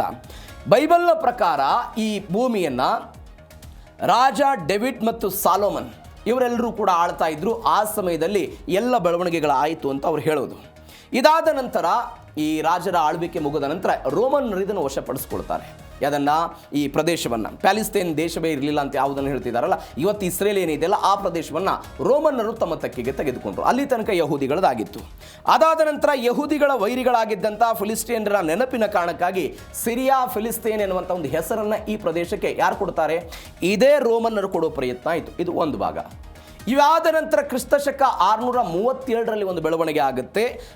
ಖಲೀಫ್ ಉಮರ್ ನೇತೃತ್ವದ ಒಂದು ಮುಸ್ಲಿಂ ಸೈನ್ಯ ಜೆರುಸಲೆಮ್ ಮೇಲೆ ಅಟ್ಯಾಕ್ ಮಾಡುತ್ತೆ. ಜೆರುಸಲೆಮ್ನ ಮೇಲೆ ಅಟ್ಯಾಕ್ ಮಾಡಿದ ನಂತರ ಅರಬ್ಬರ ಆಳ್ವಿಕೆ ಮತ್ತು ಅನೇಕ ಮುಸಲ್ಮಾನ್ ನಾಯಕರುಗಳು, ಮುಸ್ಲಿಂ ಪ್ರಜೆಗಳೆಲ್ಲರೂ ಕೂಡ ಇಲ್ಲಿ ಬಂದು ವಾಸವನ್ನು ಮಾಡೋದಕ್ಕೆ ಶುರು ಮಾಡಿದರು. ಯಾವಾಗ? ಕ್ರಿಸ್ತಶಕ 637ರಲ್ಲಿ. ಇದಾದ ನಂತರ ಜೆರುಸಲೆಮ್ನ ನಿಯಂತ್ರಣಕ್ಕಾಗಿ ಮುಸ್ಲಿಮರ ನಡುವೆ ಯುದ್ಧಗಳಾಗುತ್ತೆ. ಎಲ್ಲವೂ ಬೆಳವಣಿಗೆಗಳಾಯಿತು. ಅದಾಗಿ 1516ರಿಂದ 1917ರ ತನಕ ಸರಿಸುಮಾರು 400 ವರ್ಷಗಳ ಕಾಲ ತುರ್ಕಿ ಸಾಮ್ರಾಜ್ಯ, ಅಂದರೆ ನಾವು ಒಟೋಮನ್ ಸಾಮ್ರಾಜ್ಯ ಅಂತ ನಾವೇನು ಕರಿತೀವಿ, ಅವರು ಸುದೀರ್ಘವಾಗಿ ಈ ಪ್ರದೇಶವನ್ನು ತಮ್ಮ ತೆಕ್ಕೆಗೆ ತೆಗೆದುಕೊಂಡಿದ್ರು, ಆಳ್ವಿಕೆಯನ್ನು ನಡೆಸ್ತಾ ಇದ್ರು. ಅಲ್ಲಿ ತನಕ 1917ರಲ್ಲಿ. 19ನೇ ಶತಮಾನದಲ್ಲಿ ಏನಾಗ್ಬಿಡುತ್ತೆ ಅಂತ ಹೇಳಿದರೆ, ನಾನು ಅನೇಕ ಬಾರಿ ಹೇಳಿದ್ದೀನಿ, ಯಹೂದಿಗಳು ಬೇರೆ ಬೇರೆ ದೇಶಗಳಲ್ಲಿ ಹರಿದಂಚು ಹೋಗ್ಬಿಟ್ಟಿದ್ರು, ಯುರೋಪಿಯನ್ನ ಬೇರೆ ಬೇರೆ ಕಂಟ್ರಿಗಳೆಲ್ಲ ನೆಲೆಸಿಬಿಟ್ಟಿದ್ರು. ಆದರೆ ಅವರಿಗೆ ಒಂದು ಭಾವನೆ ಇತ್ತು, ನಾವು ಯಹೂದಿಗಳಾಗಿದ್ದೀವಿ, ನಮಗಾಗಿ ಒಂದು ಪ್ರತ್ಯೇಕವಾದಂಥ ದೇಶ ಬೇಕು, ಇಸ್ರೇಲನ್ನು ಕಟ್ಟಬೇಕು ಅಂತ ಒಂದು ಹೋರಾಟ ಶುರುವಾಗುತ್ತೆ. ಜಿಯೋನಿಸ್ಟ್ ಚಳುವಳಿ ಅನ್ನುವಂಥ ಒಂದು ಜಿಯೋನಿಸ್ಟ್ ಚಳುವಳಿಯನ್ನು ಕಟ್ಕೊಳ್ಳೋದಕ್ಕೆ ಪ್ರಯತ್ನ ಮಾಡ್ತಾರೆ. ಜಿಯೋನಿಸ್ಟ್ ಚಳುವಳಿ 19ನೇ ಶತಮಾನದಲ್ಲಿ ಆಯಿತು. ಎಲ್ಲ ಬೆಳವಣಿಗೆಗಳಾದ ನಂತರ ಯಹೂದಿಗಳಿಗೆ ಒಂದು ಪ್ಲಸ್ ಪಾಯಿಂಟ್ ಆಗುತ್ತೆ. ಏನು ಪ್ಲಸ್ ಪಾಯಿಂಟ್ ಆಗುತ್ತೆ ಅಂತ ಹೇಳಿದ್ರೆ, ಅಂದರೆ ಈ ಒಟೋಮನ್ ಸಾಮ್ರಾಜ್ಯ ಪತನ ಆದ ನಂತರ 1917ರಲ್ಲಿ ಈ ಪ್ರದೇಶ ಬ್ರಿಟಿಷರ ಪಾಲಾಯಿತು. ಬ್ರಿಟಿಷರವಾಗ ಏನು ಒಪ್ಪಿಗೆ ಸೂಚಿಸಿಬಿಟ್ಟಿದ್ರು, ಹೌದು ಯಹೂದಿಗಳು ಹೋರಾಟ ಮಾಡ್ತಾ ಇರೋದು ಸರಿ ಇದೆ, ಜಿಯೋನಿಸ್ಟ್ ಚಳುವಳಿ ಆಗ್ತಾ ಇರೋದು ಸರಿ ಇದೆ, ಅವರಿಗಾಗಿ ಒಂದು ಪ್ರತ್ಯೇಕ ದೇಶ ಬೇಕು ಅಂತ ಅದಕ್ಕೆ ಪ್ರತ್ಯೇಕ ದೇಶಕ್ಕೆ ಒಂದು ರೀತಿಯಾದಂಥ ಹಕ್ಕು ಕೊಡೋ ಪ್ರಯತ್ನವನ್ನು ಪಟ್ಟರು.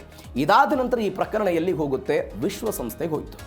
ವಿಶ್ವಸಂಸ್ಥೆಗೆ ಹೋದ ನಂತರ ಏನಾಗುತ್ತೆ, ವಿಶ್ವಸಂಸ್ಥೆ ಯಹೂದಿಗಳಿಗೆ ಒಂದು ಪ್ರತ್ಯೇಕವಾದ, ಅಂದರೆ ಅಲ್ಲಿ ಭೂಮಿಯನ್ನು ಹಂಚೋ ಪ್ರಯತ್ನವನ್ನು ಮಾಡ್ತಾರೆ. ಅರಬ್ಬರಿಗಿಷ್ಟು, ಯಹೂದಿಗಳಿಗಿಷ್ಟು. ಇದನ್ನು ಯಾರು ಒಪ್ತಾರೆ? ಇಸ್ರೇಲ್ದವರು ಒಪ್ಪಿದ್ರು. ಆದರೆ ಅರಬ್ಬರು ಇದನ್ನು ಒಪ್ಪುವ ಪ್ರಯತ್ನವನ್ನು ಮಾಡಲಿಲ್ಲ. ಎಲ್ಲದರ ನಡುವೆ ಒಂದು ಬೆಳವಣಿಗೆ ಆಗುತ್ತೆ. 1948ರ ನಂತರ ಇಸ್ರೇಲ್ ಮೇಲೆ ಅರಬ್ನ ಬೇರೆ ಬೇರೆ ದೇಶಗಳು ಅಟ್ಯಾಕ್ ಮಾಡೋ ಪ್ರಯತ್ನವನ್ನು ಮಾಡಿದ್ರು. 7 ಲಕ್ಷ ಜನ ನಿರಾಶ್ರಿತರಾದರು. ಅವರೆಲ್ಲರೂ ಕೂಡ ಹೋಗಿ ಪ್ಯಾಲೆಸ್ತೈನ್ ಮತ್ತು ಗಾಜಾ ಪಟ್ಟಿಯಲ್ಲಿ ನಿರಾಶ್ರಿತರಾಗಿ ಉಳ್ಕೊಂಡ್ಬಿಟ್ರು. ಒನ್ಸ್ ಅಗೇನ್ ಯಾವ ಯಹೂದಿಗಳು ತಮ್ಮ ಸ್ಥಾನ ಇತ್ತು, ನಾವು ಯಹೂದಿಗಳಾಗಿ ನಮ್ಮ ಜಾಗ ಇತ್ತು, ಅಲ್ಲಿ ನಾವು ದೇಶವನ್ನು ಕಟ್ಟಬೇಕು ಅಂತ ಐತಿಹಾಸಿಕವಾಗಿ ಜಿಯೋನಿಸ್ಟ್ ಚಳವಳಿಯನ್ನು ಮಾಡಿದ್ರಲ್ಲ, ಆ ಜಿಯೋನಿಸ್ಟ್ ಚಳವಳಿಯ ಭಾಗವಾಗಿ ಇಸ್ರೇಲ್ ಅಸ್ತಿತ್ವಕ್ಕೆ ಬಂತು. ಇದೀಗ ಪ್ಯಾಲೆಸ್ತೇನ್ ಅವರು ಹೇಳ್ತಿದ್ದಾರೆ, ಇಲ್ಲ ಅದು ನಮ್ಮ ಭೂಮಿಯಾಗಿತ್ತು, ಹೀಗಾಗಿ ನಾವು ಅಲ್ಲಿ ದೇಶವನ್ನು ಕಟ್ಟಬೇಕು, ಪ್ರತ್ಯೇಕ ದೇಶ ಬೇಕು ಅಂತ ಅವರು ಹೋರಾಟ ಮಾಡ್ತಾ ಇರೋದು. ಹೀಗಾಗಿ ಬೆಂಜಮಿನ್ ನೇತನ್ಯಾಹು ಹೇಳ್ತಾ ಇದ್ದಾರೆ, ಸಾಧ್ಯವೇ ಇಲ್ಲ, ಪ್ರತ್ಯೇಕ ದೇಶ ಆಗೋದಕ್ಕೆ ಸಾಧ್ಯ ಇಲ್ಲ ಅಂತ ಅವರು ಗುಡುಗು ಪ್ರಯತ್ನವನ್ನು ಮಾಡಿದ್ದಾರೆ. ಒಂದು ಐತಿಹಾಸಿಕವಾದಂತಹ ಹೋರಾಟ ಮತ್ತು ಒಂದು ಐತಿಹಾಸಿಕ ಕೆಲವೊಂದಿಷ್ಟು ಬೆಳವಣಿಗೆಗಳು ಈ ವಿಚಾರದಲ್ಲಿ ಆಗಿದೆ. ಹೀಗಾಗಿ ಏನಾಗುತ್ತೆ ನೋಡೋಣ. ಇವೆಲ್ಲದ ನಡುವೆ ಹಮಾಸ್ ಶಸ್ತ್ರತ್ಯಾಗ ಮಾಡುವ ತನಕವೂ ಕೂಡ ನೋ ಎಕ್ಸಿಟ್ ಅಂತ ಯಾರು ಹೇಳಿರೋದು? ಇದೇ ಇಸ್ರೇಲ್ ಅವರು ಹೇಳಿದ್ದನ್ನು ನೋಡಿದ್ದೀವಿ. ನೀವು ನೋಡಿ, 2005ರ ಬೆಳವಣಿಗೆ ನೀವು ಕಂಪೇರ್ ಮಾಡಿ. ಅದಕ್ಕಿಂತ ಮೊದಲು ಸ್ವಲ್ಪ ಹಿಂದಕ್ಕೆ ಹೋಗೋಣ ನಾವು.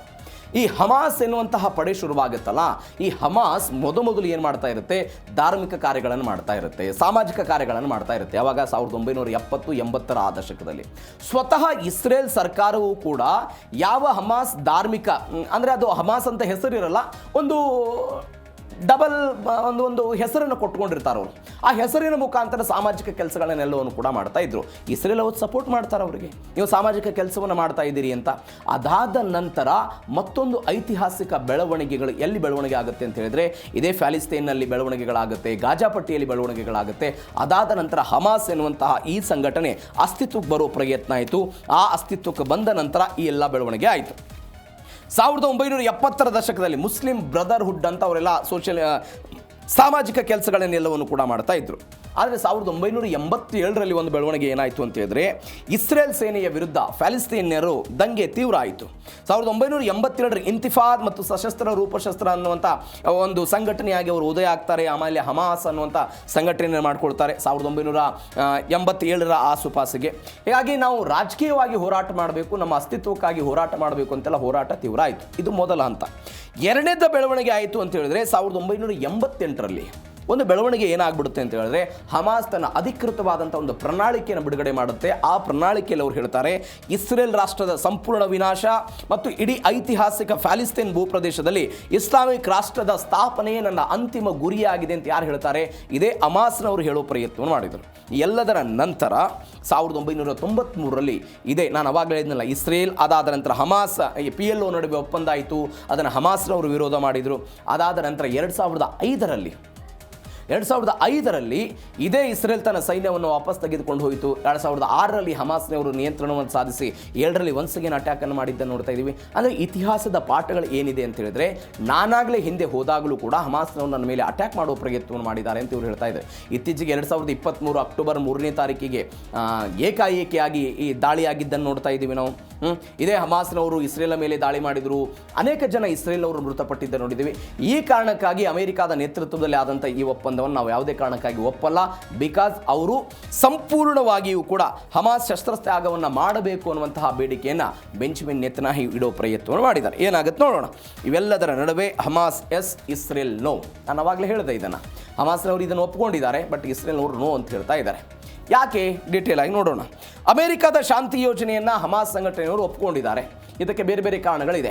ಅದು ರಾಜತಾಂತ್ರಿಕ ಕಾರಣ, ಒಂದು ಸಾಫ್ಟ್ ಕಾರ್ನರನ್ನು ತೋರಿಸಬೇಕು ಅನ್ನುವಂಥ ಒಂದು ಪ್ರಯತ್ನ, ಇಸ್ರೇಲನ್ನು ಜಾಗತಿಕವಾಗಿ ಒಂಟಿ ಮಾಡಬೇಕು ಅನ್ನುವಂಥ ಒಂದು ಪ್ರಯತ್ನ, ಎಲ್ಲ ಕಾರಣಗಳು ಸಹಜವಾಗಿದೆ. ಈ ಎಲ್ಲ ಕಾರಣಗಳ ಕಾರಣಕ್ಕಾಗಿಯೇ ಅವರು ಇದನ್ನು ಒಪ್ಪಿಕೊಂಡಿದ್ದಾರೆ ಅಂತೆಲ್ಲ ಹೇಳ್ತಾ ಇದ್ದಾರೆ. ಹೊಸ ಪ್ಯಾಲೆಸ್ತೇನ್ ಆಡಳಿತಕ್ಕೆ ಶಸ್ತ್ರಾಸ್ತ್ರವನ್ನು ಕೊಡೋದಕ್ಕೆ ಸಿದ್ಧ ಅಂತ ಹಮಾಸ್ನವರು ಹೇಳ್ಕೊಂಡಿದ್ದಾರೆ. ಇಸ್ರೇಲ್ ಮೇಲೆ ಒತ್ತಡ ಇರುವಂತೆ ಅಮೆರಿಕಾಗೆ ಹಮಾಸ್ ಎಲ್ಲ ಮನವಿ ಮಾಡಿದೆ. ಒಪ್ಪಂದಕ್ಕೆ ಹಮಾಸ್ ಸಮ್ಮತಿ ಕೊಟ್ಟರೂ ಕೂಡ ಇಸ್ರೇಲ್ನಿಂದ ಅಡ್ಡಿ ಆಗ್ತಾ ಇದೆ ಅನ್ನುವಂಥ ವರದಿಗಳು ಬರ್ತಾ ಇದೆ. ಈ ನೋಡಿ, ಗಾಜಾದ ಸಂಪೂರ್ಣ ವಿನಾಶ ಮತ್ತು ಜನಪ್ರಿಯತೆಯ ಒತ್ತಡ ಇದು ಒಪ್ಪಿಕೊಳ್ಳೋದಕ್ಕೆ ಕಾರಣ ಅಂತ ಜಾಗತಿಕ ರಾಜಕಾರಣದಲ್ಲಿ ಚರ್ಚೆ ಆಗ್ತಾ ಇದೆ. ಗಾಜಾಪಟ್ಟಿ ಇಸ್ರೇಲ್ ಯಾವಾಗ ಅಕ್ಟೋಬರ್ 7, 2023ರ ದಾಳಿಯ ನಂತರ ನೇರವಾಗಿ ಅಟ್ಯಾಕ್ ಮಾಡೋ ಪ್ರಯತ್ನವನ್ನು ಮಾಡ್ತು. ಗಾಜಾಪಟ್ಟಿಯಲ್ಲಿ ಸಂಪೂರ್ಣವಾಗಿ ವಿನಾಶದತ್ತ ಹೋಗ್ತಾ ಇದೆ, ಧ್ವಂಸ ಆಗಿಬಿಟ್ಟಿದೆ. ಸಾವಿರಾರು ನಾಗರಿಕರು ಜೀವ ಕಳೆದುಕೊಂಡಿದ್ದಾರೆ. ಲಕ್ಷಾಂತರ ಜನ ಇವತ್ತು ನಿರಾಶ್ರಿತರಾಗಿದ್ದಾರೆ. ಆಹಾರ ನೀರಿಗೂ ಕೂಡ ಹಾಹಾಕಾರವಾದಂಥ ಪರಿಸ್ಥಿತಿ ಇವತ್ತು ನಿರ್ಮಾಣ ಆಗಿದೆ. ಈ ದಾಳಿಯಿಂದ ಒಂದು ಪ್ರತಿಕೂಲವಾದಂಥ ವಾತಾವರಣದಿಂದ ನಾನು ತಪ್ಪಿಸಿಕೊಂಡು ಹೋಗಬೇಕು ಅನ್ನೋ ಕಾರಣಕ್ಕಾಗಿ ಒಪ್ಪಂದಕ್ಕೆ ಇವರು ಸಹಿ ಆಗ್ತಾ ಇದ್ದಾರೆ ಅನ್ನುವಂಥದ್ದು ಒಂದು ಬೆಳವಣಿಗೆ ಆಗ್ತಾ ಇದೆ. ಇವೆಲ್ಲದರ ನಡುವೆ ಈ ಗಾಜಾದ ಸಾಮಾನ್ಯ ಪ್ಯಾಲೆಸ್ತೇನ್ಯರು ಇದ್ದಾರಲ್ಲ, ಆಂತರಿಕವಾಗಿ ಕೆಲವೊಂದಿಷ್ಟು ಸಮಸ್ಯೆಗಳನ್ನು ಅನುಭವಿಸ್ತಾ ಇದ್ದಾರೆ. ಅದು ಆಹಾರ ಆಗಿರ್ಬೋದು, ಕಾಯಿಲೆ ಆಗಿರ್ಬೋದು, ಆಶ್ರಯ ಆಗಿರ್ಬೋದು, ಬೇರೆ ಬೇರೆ ಕಾರಣಕ್ಕಾಗಿ. ಈ ಕಾರಣಕ್ಕಾಗಿ ಅವರು ಒಪ್ಕೊಂಡಿದ್ದಾರೆ ಅಂತ ಎರಡನೇ ಕಾರಣ. ಮೂರನೇ ಕಾರಣ ಏನು ಅಂತ ಹೇಳಿದ್ರೆ, ಈ ಕಾರ್ಯತಂತ್ರದ ರಾಜತಾಂತ್ರಿಕ ನಡೆಯೂ ಕೂಡ ಹೌದು ಅಂತ. ನಾನು ಹಮಾಸ್ ಎನ್ನುವಂಥದ್ದು ಅಂತ ಬಂದಾಗ ಇಸ್ರೇಲ್ ಹೇಳುತ್ತೆ ಅದೊಂದು ಉಗ್ರ ಸಂಘಟನೆ ಅಂತ ಅವ್ರು ಹೇಳ್ತಾರೆ. ನೋಡಿ, ಅವರು ಉಗ್ರ ಸಂಘಟನೆ ಹೀಗಾಗಿ ನಮ್ಮ ಮೇಲೆ ದಾಳಿ ಮಾಡೋ ಪ್ರಯತ್ನ ಮಾಡ್ತಾರೆ. ಅನೇಕ ವರ್ಷಗಳಿಂದ ಅವರ ಇತಿಹಾಸ ಹಾಗೆ ಇದೆ. ಬಿಕಾಸ್ ಹಮಾಸ್ ಪ್ರಣಾಳಿಕೆಯನ್ನು ಕೂಡ ನೀವು ನೋಡಿದ್ರಿ. ನನ್ನದ್ದು ಒಂದು ಗುರಿ ಏನು ಅಂತ ಹೇಳಿದ್ರೆ ಅದು ಈ ಜಾಗದಲ್ಲಿ ಒಂದು ಇಸ್ಲಾಮಿಕ್ ಕಂಟ್ರಿಯನ್ನು ಕಟ್ಟಬೇಕು ಅನ್ನೋದು ನನ್ನ ಗುರಿಯಾಗಿದೆ ಅಂತ ಅವ್ರು ಹೇಳ್ತಾ ಇದ್ದಾರೆ ಅಂತ. ಬಟ್ ಇದಕ್ಕೆ ತದ್ವಿರುದ್ಧವಾಗಿ ಈ ಒಪ್ಪಂದಕ್ಕೆ ಒಪ್ಪಿಕೊಳ್ಳುವ ಮುಖಾಂತರ ಇಲ್ಲ, ನಂದು ಅಂಥದ್ದೇನು ಉದ್ದೇಶ ಇಲ್ಲ, ನಾನು ಶಾಂತಿ ಬಯಸುವಂತಹ ವ್ಯಕ್ತಿ, ಸಂಘಟನೆ ಅನ್ನುವ ಒಂದು ಮೆಸೇಜನ್ನು ಕೊಡೋ ಪ್ರಯತ್ನವನ್ನು ಅವರು ಮಾಡಿದ್ದಾರೆ ಅಂತ ಹೇಳಾಗ್ತಾ ಇದೆ. ಹೀಗಾಗಿ ಏನಾಗುತ್ತೆ ನೋಡೋಣ. ಇವೆಲ್ಲವೂ ಕೂಡ ಸದ್ಯಕ್ಕೆ ಹಮಾಸ್ ಮತ್ತು ಇಸ್ರೇಲ್ ನಡುವೆ ಆಗ್ತಾ ಇರುವಂಥ ಬೆಳವಣಿಗೆ. ಇವೆಲ್ಲದರ ನಡುವೆ ಮತ್ತೊಂದು ಮಹತ್ವದ ಬೆಳವಣಿಗೆ ಏನು ಅಂತ ಹೇಳಿದರೆ ಸೈನಿಕರ ರಜೆಯನ್ನು ಇಸ್ರೇಲ್ ರದ್ದು ಮಾಡಿರೋದು. ನೋಡಿ, ಯಾವ ಇರಾನ್ ವಿರುದ್ಧ ಇವತ್ತು ಇಸ್ರೇಲ್ ಹೋರಾಟ ಮಾಡ್ತಿದೆ ಅಮೆರಿಕದ ಜೊತೆಗೂಡಿ, ಇದು ಇಸ್ರೇಲ್ ಒಂದು ಕಡೆ ಹೆಜ್ಬುಲ್ಲಾದವರಿಂದ ಅಟ್ಯಾಕನ್ನು ಎದುರಿಸ್ತಾ ಇದೆ, ಮತ್ತೊಂದು ಕಡೆ ಹಮಾಸ್ನಿಂದಲೂ ಕೂಡ ಅಟ್ಯಾಕನ್ನು ಎದುರಿಸ್ತಾ ಇದೆ. ಎಲ್ಲ ಮಹತ್ವದ ಬೆಳವಣಿಗೆಯ ನಡುವೆ ಬೆಂಜಮಿನ್ ನೆತನ್ಯಾಹು ಒಂದು ಮಹತ್ವದ ಆದೇಶವನ್ನು ಕೊಟ್ಟಿದ್ದಾರೆ. ಅದು ಸೈನಿಕರ ರಜೆಯನ್ನು ರದ್ದು ಮಾಡಿರೋದು.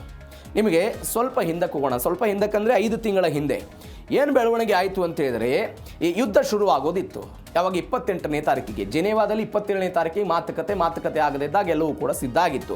28ನೇ ತಾರೀಕಿಗೆ ನಾವು ಜಂಟಿಯಾಗಿ ಅಟ್ಯಾಕ್ ಮಾಡ್ತೀವಿ ಅಂತ ಇಸ್ರೇಲ್ ಮತ್ತು ಅಮೆರಿಕ ಗೊತ್ತಿದ್ದಾಗ ಅವ್ರು ಏನು ಮಾಡಿಬಿಟ್ರು ಅಂತ ಹೇಳಿದ್ರೆ 48 ಗಂಟೆಗಳ ಮುಂಚೆ ಎಲ್ಲ ಸೈನಿಕರ ರಜೆಗಳನ್ನು ಕೂಡ ಕ್ಯಾನ್ಸಲ್ ಮಾಡಿದರು. ಇದರರ್ಥ ಏನು, ನಾವು ಇರಾನ್ ವಿರುದ್ಧ ಹೋರಾಟ ಮಾಡ್ತಾ ಇದ್ದೀವಿ ಅಂತ. ಇದೀಗ ಒನ್ಸ್ ಅಗೇನ್ ಹೆಜ್ಬುಲ್ಲಾ ಮತ್ತು ಹಮಾಸ್ ನಡುವೆ ಎಲ್ಲ ಬೆಳವಣಿಗೆ ಆಗ್ತಾ ಇರುವ ನಡುವೆಯೂ ಕೂಡ ಇಂಥದ್ದೊಂದು ರಜೆಯನ್ನು ರದ್ದುಗೊಳಿಸಿ IDF ಆದೇಶ ಕೊಟ್ಟಿದೆ. ಟ್ರಂಪ್ ಶಾಂತಿ ಯೋಜನೆಯ ಬೆನ್ನಲ್ಲೇ ಯುದ್ಧದ ಭೀತಿಯೆಲ್ಲ ಹೆಚ್ಚಳ ಆಗ್ತಾ ಇದೆ. ಇರಾನ್ ಪರಮಾಣು ಕೇಂದ್ರಗಳ ಮೇಲೆ ಇಸ್ರೇಲ್ ಕಣ್ಣಿಟ್ಟಿದೆಯಾ, ಇಸ್ರೇಲ್ ಇರಾನ್ ವಿರುದ್ಧವೂ ಕೂಡ ದಾಳಿ ಮಾಡುವಂಥ ಸಾಧ್ಯತೆಗಳು ದೊಡ್ಡ ಮಟ್ಟದಲ್ಲಿದೆ ಎನ್ನುವಂಥ ಚರ್ಚೆಗಳಾಗ್ತಾ ಇದೆ.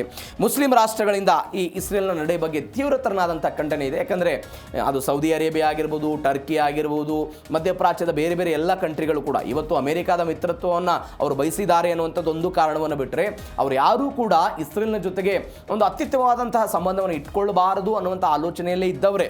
ಅದಕ್ಕೊಂದು ಅದನ್ನು ಬ್ರೇಕ್ ಮಾಡಬೇಕು, ಅವರ ಜೊತೆಗೆ ಸ್ನೇಹ ಸಂಬಂಧವನ್ನು ಹೊಂದಬೇಕು ಅನ್ನುವ ಕಾರಣಕ್ಕಾಗಿಯೇ ಅಬ್ರಹಾಂ ಒಪ್ಪಂದವನ್ನು ಇವರು ತೆಗೆದುಕೊಂಡು ಬಂದಿದ್ದು. ಆ ಮಾತು ಬೇರೆ. ಹಾಗಾಗಿ ಒಂದು ದೊಡ್ಡ ಮಟ್ಟದ ಆತಂಕದ ವಾತಾವರಣ ಒನ್ಸ್ ಅಗೇನ್ ಇಸ್ರೇಲಿಂದ ಬರ್ತಾ ಇದೆ.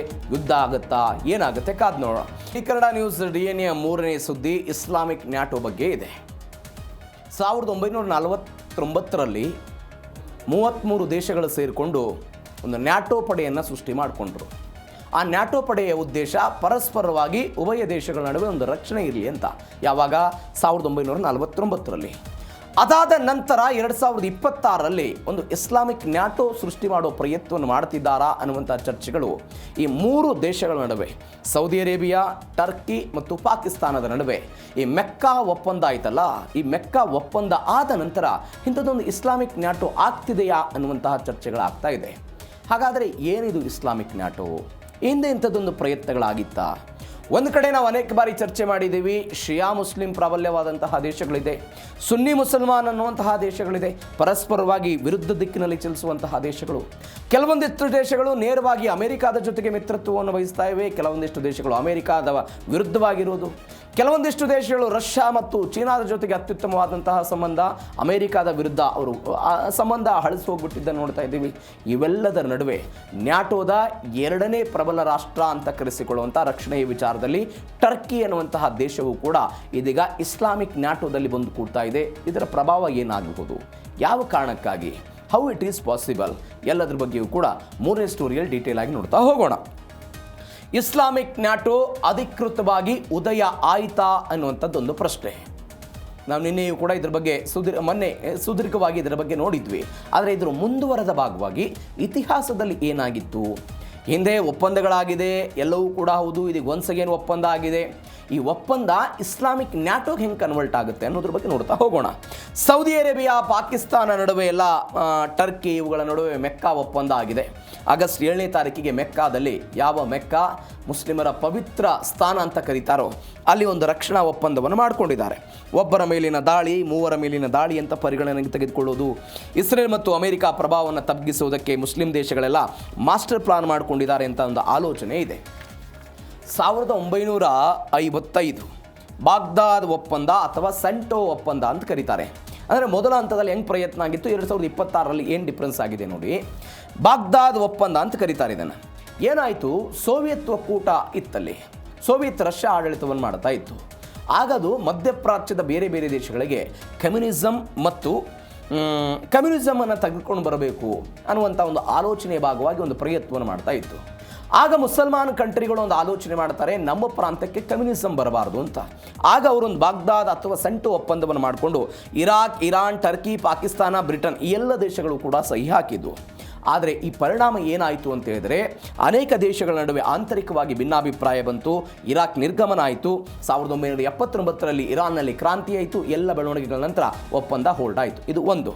2015ರಲ್ಲಿ Islamic military counter terrorism coalition ಅನ್ನುವಂಥದ್ದು ಒಂದನ್ನು ಮಾಡ್ಕೊಳ್ತಾರೆ ಇವರು.